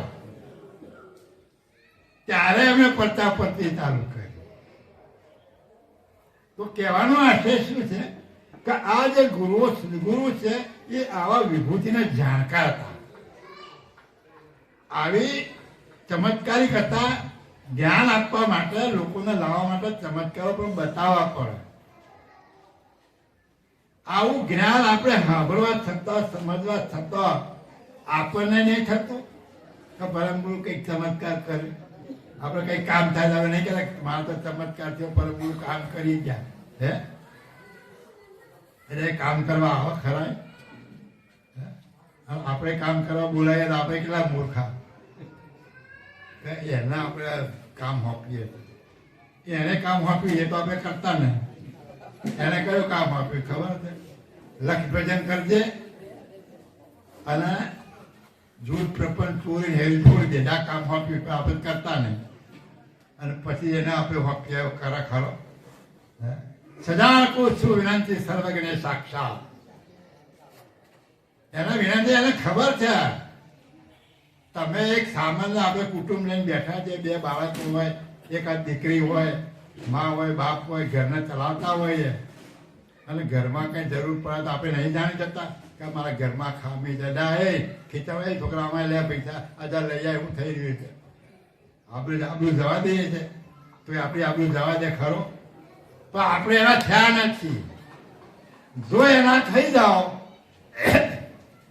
તો કશું જ બાકી ના આવે તો આપણે ઉપરો ઉપરો ડોર રાખીએ ઉપર ની દર હે એક ગામમાં પેલા રાતે ભવૈયાઓ નાચ કરવા હવે ભવૈયામાં તો બધા પુરુષ જ હોય એમાં કોઈ સ્ત્રી ના હોય પણ સ્ત્રીનું પાત્ર ભજવવા માટે સ્ત્રીનો કપડો પહેરવાનો અને પછી એ રાતે ખેલ નાખે એમાં વચમાં એક વસ્તુ પૈસા ઉઘરાવાનું ને બધો ખેલ બોલે એટલે લોકો બોલે ને કંઈક આપતા હોય એમાં વાણીઓ હશે તે એણે કંઈક આપ્યું છે પછી સવારે ના એને કંઈ આપ્યું પછી કાલે તું લઈ જજે સવારે પેલો લેવા આવ્યો એના ઘેર માગી પછી રાતે તમે લખાયા હતા લાવો પૈસા એટલે વાણીએ કે ભાઈ રાતે મને એક પ્રશ્ન થાય તમને તમે રાતે બહેરાન તમે બહુ હેરાન કરો છો તો પાસ ભજ્યો હોય ને એમાં કે તમે એમાં બહુ હેરાન કરો છો આવું કેમ કરો એટલે પેલો કે બાપુ એવું નથી થાય કે શું છે કે બધું ખોટું ખોટું હોય એ બહેરો ના હોય અમે ખોટો ડ્રેસ પહેર્યો હોય ને ખોટું આ કરીએ કે બહેરો નહીં હોતો તો અમે બધો ડ્રેસ પહેર તો કે હું એ ખોટું બોલ્યો હતો જા એટલે તું લેવાય હું એ ખોટું બોલ્યો હવે આપણે ખોટું કરીએ ને પછી પેલા વાળામાં લેવા જઈએ તો એ ના કે હું એ ખોટું બોલ્યો પછી હું ના કહેવાય એટલે ખરેખર દયાળુ કહે છે કે આ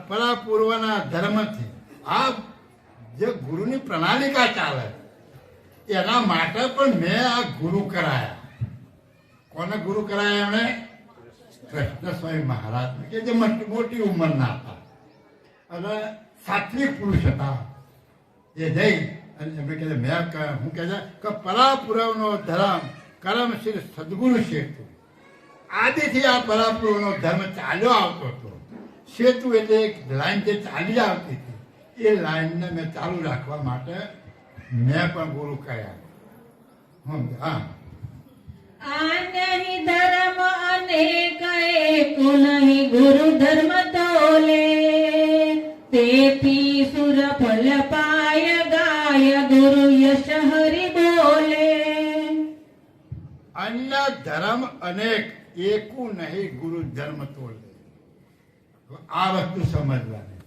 કે કેટલાય ધર્મો તો કયા કેટલાય ધર્મો તમે જે હોમ હવન જાપ તાપ નદીમાં નાહવાનું ગંગામાં ડૂબકી મારવાની નર્મદામાં ડૂબકી મારવાની આરતી કરવાની પુણ્યદાન કરવાનું ધજાઓ ચડાવવાની મંદિરો બનાવવાના આ બધા ધર્મ ગણાયેલા આ બધાને શું કહેલું છે આ અનેક પ્રકારના ધર્મો છે પણ આ ધર્મોથી કશું તમને ના મળે અને મળે તો શું મળે ફળ મળે એ પુણ્યદાન કરે તો ફળ મળે તો એ ફળનું શું થાય ભોગવવું પડે કે ના ભોગવવું પડે તો એ ભોગવવા માટે શું કરવું પડે પાછું તમારા શરીર ધારણ કરવું પડે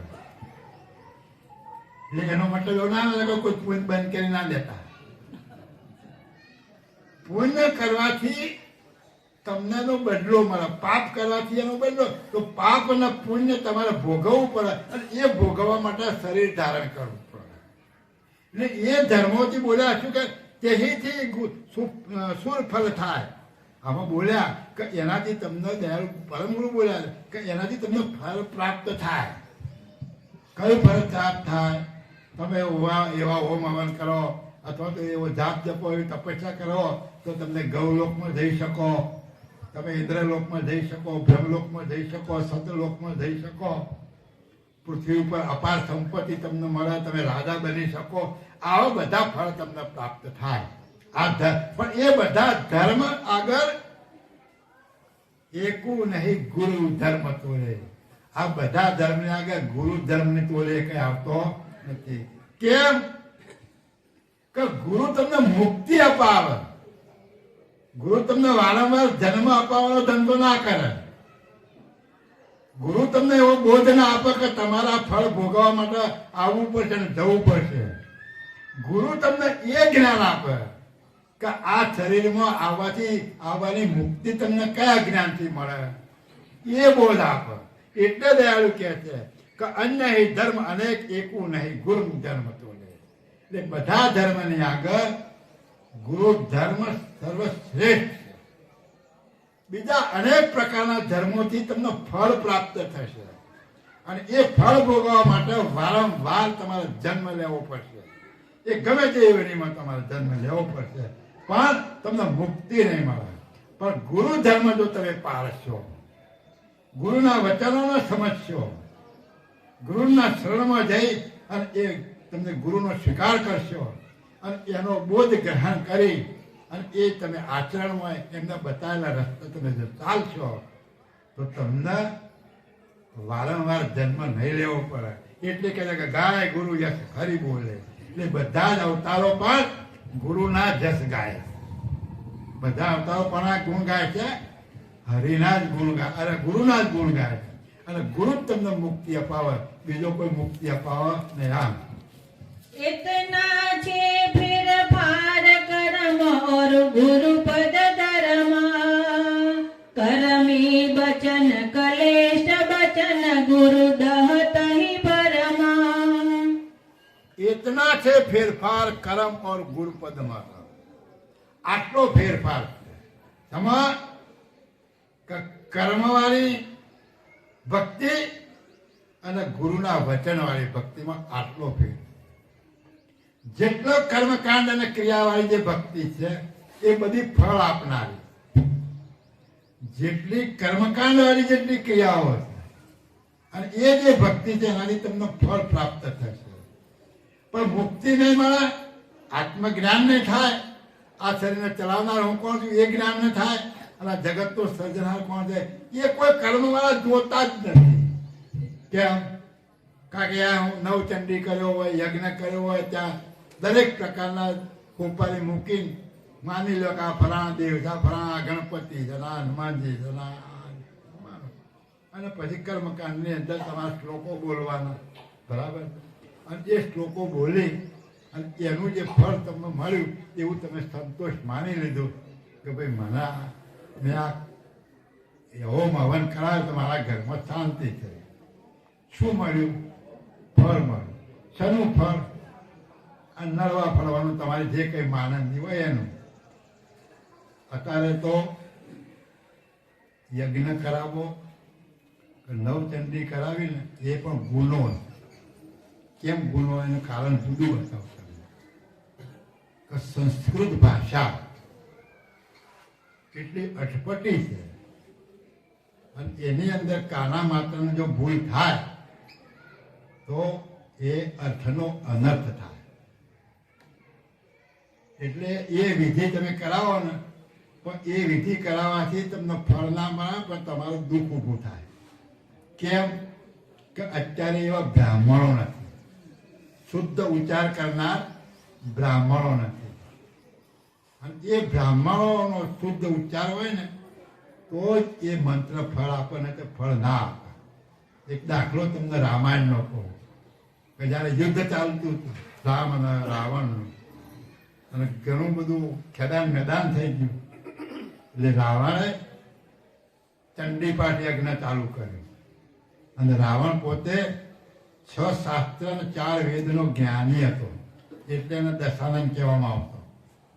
અને એ જ્યારે યજ્ઞ ચાલુ કર્યો અને રામને ખબર પડી, ગુપ્ત વેશમાં બધા ગુપ્તચરો મૂક્યા હોય કે ભાઈ કાલે રાવણ આ યજ્ઞ કરવાનો, અને એ યજ્ઞ જો પૂરો થાય તો પછી રાવણ મરે નહીં.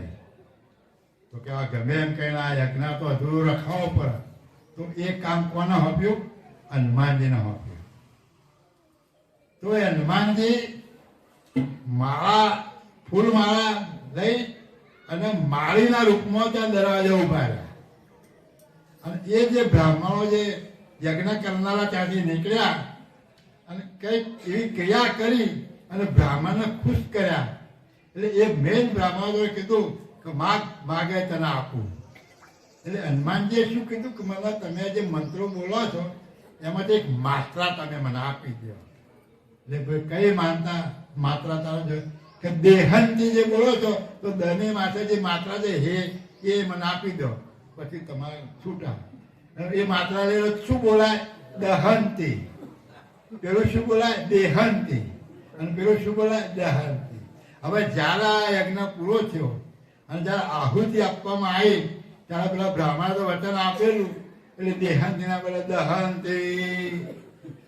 તો રાવણ ઉભો થઈ ગયો. જ્ઞાની હતો ને, તમે આ શું બોલ્યા?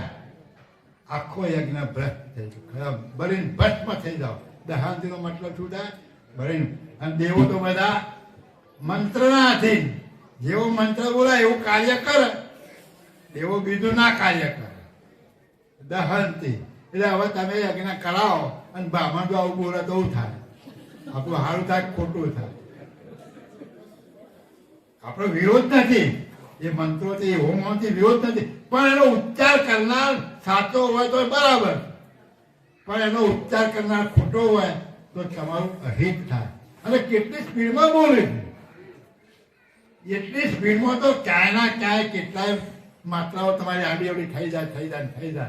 અને પછી કે મેં ચંડી પાઠ કરાય તો મારે શાંતિ. પછી શાંતિ ના હોય, અશાંતિ જ થાય, કારણ કે પેલા ખોટું બોલીને ગયા તારો ખર્ચો બધો માથા પર. એટલે દયાળુ કહે છે કે આ ગુરુના વચનોમાં અને આ કર્મવાળી ભક્તિમાં આટલો ફેર. કર્મકાંડ વાળી ભક્તિમાં એમનો તમને હાથવે ફળ મળે, ખોટું એ મળે પછી. પણ ગુરુ ભક્તિમાં એ ક્યાંય ખોટું ના થાય. કદાચ તમે એની એકેય વાત ના માનો ને તો તમને પરમ ના મળે, પણ તમને હેરાન ગુરુ ના કરે. એ શરીરમાં ધૂળમાં ના દે કે હું ફલાણો ગુરુ તારા શરીરમાં આવે તું મારી વાત નહીં માની, એવો ગુરુ ના કહે કોઈ તારે. એટલે ગુરુ ભક્તિમાં તમને વાંધો ના આવે. જો એની વાત માનો તો તમારું કલ્યાણ થઈ જાય, અને ના માનો તો એ પદ રહી જાય અને તમે પેલામાં ભરાઈ રહેવાનું. એટલે જ એવું કહે છે કે દહક કહીએ છીએ इतना से फेरफार कर्म और गुरु पद्धत. आटलो कर्मनी भक्तिમાં અને ગુરુ ભક્તિમાં આટલો ફેરફાર છે. કર્મી વચન કલેશ વચન ગુરુ દહત ભરમ. એટલે આ કર્મી ભક્તિ કરવાથી તમારો કલેશ વધા ઉપર છે. દાખલો આપ્યો ને, એટલે શું થાય? તમે ભક્તિ કરી, પૈસા ખર્ચા, બ્રાહ્મણો બોલાયા, એકવી બ્રાહ્મણ જમાડાય ખરા, અને પણ ઊભો શું થયું? કલેશ ઊભો થયો, ઉપરથી ઉત્પાત ઊભો થયો, મટ્યું નહીં. અને એટલે દયાળુ કહેતા કે કર્મી વચન કલેશ. એટલે આ કર્મી ભક્તિ તમને કલેશ ઉત્પન્ન થશે અને વચન ગુરુ દહાથી ભરમ. પણ ગુરુના વચનો સાંભળશો ને તો તમારી ભ્રાંતિઓ બધી નીકળી જશે. સાચું શું છે ખોટું શું છે એની તમને ખબર પડશે. એટલે તમે ખોટામાં ભરાશો નહીં કોઈ દિવસ. આટલો ગુરુના ધર્મમાં અને કર્મની ભક્તિમાં આટલો ફરક છે. હવે કઈ ભક્તિ તમારે કરવી છે બોલો? જો તમારે કર્મી ભક્તિ કરવી હોય તો જે વળગાડી છે ને કરજો, અને જો એમાંથી સમજી જવું હોય સમજી જજો, અને જો એમાંથી નીકળવું હોય તો પરમ ગુરુએ જે કહ્યું છે ને એ વચનો પર ચાલજો. નહીંતર તમે જે મેળવવા આવ્યા છો ને નહીં મળે. એટલું 100% વાત નક્કી છે. હા તો જો આવા ગુરુઓના વચનોના ઉપર પગ મૂકીને ચાલતા હોય તો કલ્યાણ ના થતું હોય તો તમે પરમ ગુરુના વચન ઉપર પગ મૂકીને ચાલો તો કદાપી કલ્યાણ ના થાય. આ ગુરુ પરમ ગુરુ બોલે, હું નથી બોલતો. આ તો અપાય કહે છે કે વચન ગુરુ દહતી ભરમ. આ ગુરુ ધર્મ તમારા જે ભ્રાંતિઓ એને દૂર કરે છે. પણ અત્યારે તો ઉપરથી ભ્રાંતિમાં નાખી એવો કર્મ આપણે ઊભો કર્યો છે. કરવું લાગશે જરા, પણ 100%ની વાત સાચી છે. ખરેખર જો પરમ ગુરુના વચનોને જેમ તેમ તમે સમજવા હોય ને તો એમણે જેમ જેમ કહ્યું છે એ વર્તન કરો.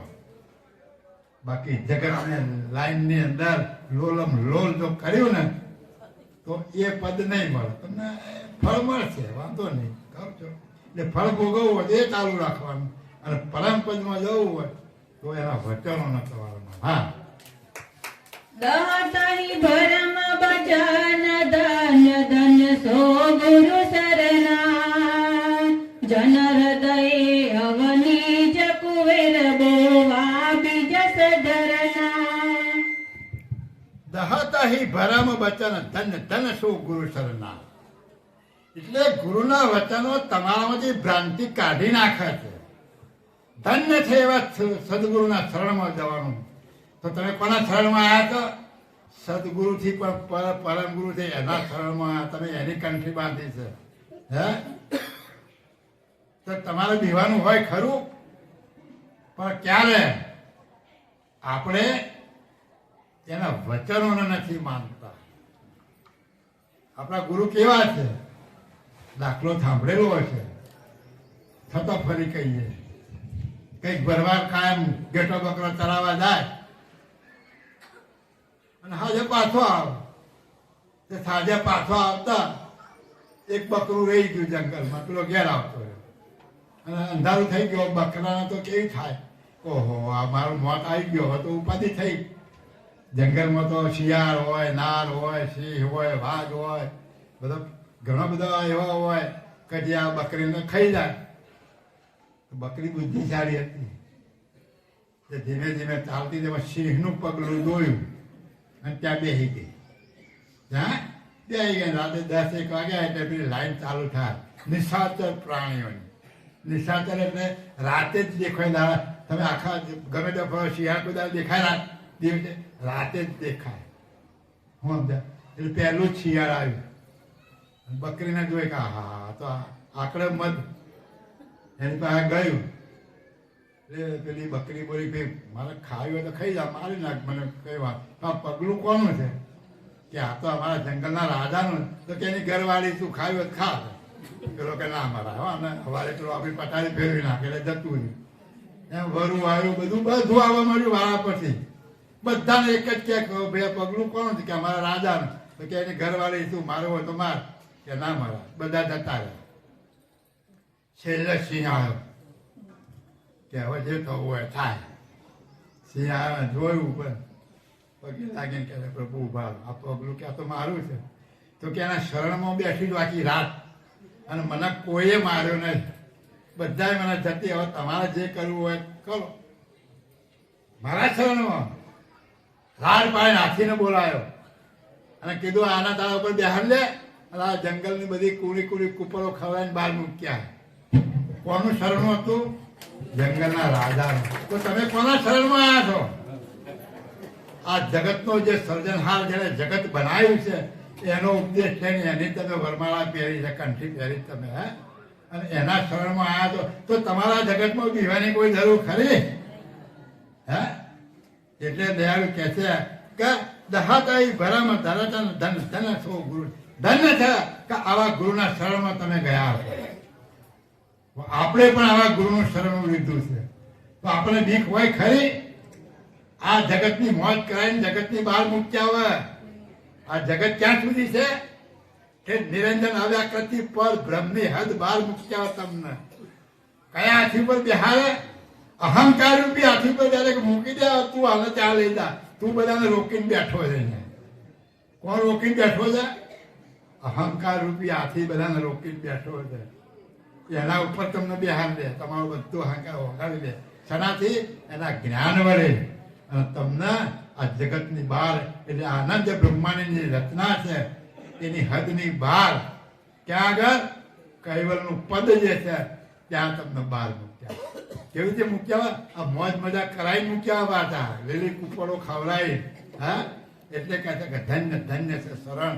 ખરેખર આપણે આવા સદગુરુના આવા પરમ ગુરુના શરણમાં છે, છતાં પણ આપણને એના પર વિશ્વાસ નથી. ખરેખર જો વિશ્વાસ હોય તો તમારે કઈ ના કરવું પડે. પણ ક્યારે એકલો વિશ્વાસ કામમાં ના આવે, અને એકલો વિશ્વાસ રહેશે નહીં. પણ વિશ્વાસ માટે શું કરવું પડે? જૂઠ પ્રપંચ ચોરી હેરી મૂકવી પડે. કામ ક્રોધ લોભ મોહ મારું તારું રાગ દ્વેષ ઈર્ષા અભિમાન વેર ઝેર આપણે તો દરરોજ એનાથી જ નહીએ છીએ, એમાં ડૂબકી મારીએ છીએ, પછી ક્યાંથી બહાર જવાય? આ પરમ ગુરુના વચનો છે. બધા કહેતા કે ગુરુના વચનો તમને ભ્રાંતિ છોડે, પણ આ ભ્રાંતિ તમારે છોડવી હોય તો આ વચનોને તમે પાળો તો તમારી બધી ભ્રાંતિ જતી રહે, અને એ બધી ભ્રાંતિ જતી રહે તો તમે તે પદમાં જઈ શકો. એટલે કહે છે કે જન હૃદય અવનિત કુવેર બોવા બીજ સધરના. તો તમે આ તમારા હૃદયરૂપી અવની ઉપર આ જ્ઞાનરૂપી વચનોનો બીજનું વાવો. તમે ગુરુના મુખમાંથી જે બીજરૂપી જે વચનો જ્ઞાનના બીજરૂપી જે વચનો નીકળે છે એ વચનોના તમારા હૃદય કમળની અંદર હૃદયરૂપી ભૂમિકાની અંદર એને વાવો અને એને તમે ઉગાડો તો તમે આ બધી ભ્રમણામાંથી બહાર નીકળી શકશો. તો દયાળુ પરમ ગુરુ, આવા પરમ ગુરુ આપણને મળ્યા છે. આ મહીબીજનો દિવસ, મહીબીજના દિવસે પ્રગટ થયા અને આવું જ્ઞાન આપવા માટે આ જગતની ગુર્જર દેશની ભૂમિ પર પધાર્યા અને 15 ગ્રંથોની રચના રચી છે. અને એ 15 ગ્રંથોની અંદર વિશ્વભરના સમગ્ર મતપંથોનું જ્ઞાન આની અંદર ભરપૂર મૂકી ગયા છે. પણ તમારી આંખ હોય તો તમને આમાંથી જડે, જો આંખ ના હોય તો ના જડે. જો તમારી પાસે આંખ હશે તો દુનિયાના બધા જ મતપંથોનું હાલ આ ગ્રંથોની અંદર બાપજી વર્ણન કરી ગયા. તો આવા પરમ ગુરુ આજ મહાસુદ બીજના દિવસે પ્રગટ થયેલા અને એના આજ 253 વર્ષ પૂરા થયા અને આવા યુવો સુધી આ દિવસ ઉજવવાનો, યુવો સુધી આ ધર્મ ગ્રંથો આ જ્ઞાન રહેશે ત્યાં સુધી આ દિવસની ઉજવણી થશે. પરમ ગુરુને યાદ કરશે અને આ યાદ કરી અને અહીંથી જવાનું નથી, પણ આજે અહીંથી પ્રતિજ્ઞા લઈને જાઓ કે મારા ઘરમાં ગ્રંથ રહ્યો હોય તો ગ્રંથ વસાઈશ અને ગ્રંથ હશે તો દરરોજ હું ઓછામાં ઓછી 5 ચોપડી તો વાંચીશ. 5 ચોપડીઓ કાયમ માટે તમે આ ગ્રહણ કરવાનો નિયમ લેતા જાઓ. અને આ જો નિયમ લીધો હશે તો તમે આ સદગુરુના શરણમાં આવ્યા એવું ગણાશે. ક્યારે તમે આ વચનોનું વિલોકન કરતા શીખો, વચનોને સમજતા શીખો, વચનોને ઉરમાં ઉતારતા શીખો, એ વચન પ્રમાણે ચાલતા શીખો, એ વચન પ્રમાણે તમને જે તમારી જે રહેણી કહેણી જે બતાવી છે એ રહેણી કહેણીમાં રહેશો તો ચોક્કસ એ પગલું, એ શરણું તમને ડૂબવા નહીં દે. અને એ શરણ તમે જો આ ક્રિયા નહીં કરો તો તમે ઉપરથી પરમ ગુરુને ભોગવવાનું કામ કરશો એવું લેખાશે. જો પરમ ગુરુને આપણે ભોગવવા ના હોય, પરમ ગુરુનું જ્ઞાન સર્વ શિરોમણી રાખવું હોય તો એમના વચનો પ્રમાણે જે ઉપાસનાઓ કહી છે એ ઉપાસનાઓ કરો, એમણે જે રહેણી કહેણી બતાવી છે રહેણી કહેણી પાળો, એમના વચનોને તમે અવલોકન કરી અને એનું હાર્દ સમજો કે મારું સ્વરૂપ શું છે અને કરતા માલિકનું સ્વરૂપ શું છે એ સમજી અને મારા કરતા માલિકની એકતા કરવાની છે. એના વચનો દ્વારા જો વર્તન કરશો તો ચોક્કસ દયાળુ પરમ ગુરુનો હાથ, એના બધા જ હાથ તમારા ઉપર છે, એની દામી દ્રષ્ટિ આપણા ઉપર છે જ. અને આપણે એ પ્રમાણે વર્તીશું તો ચોક્કસ આપણે એના શરણમાં જઈ અને આપણને મુક્તિ આપશે. શ્રીમદ કરુણા સાગર ભગવાન કી જય, કૈવલ ધામ કી જય, ગુરુવાદી શાસ્ત્રાપુર કી જય, મોહનદાસજી મહારાજ કી જય, ભગવાન દાસજી મહારાજ કી જય, મહેવેદ કથા પુરાવજી જય જય સત્યમ સાહેબ.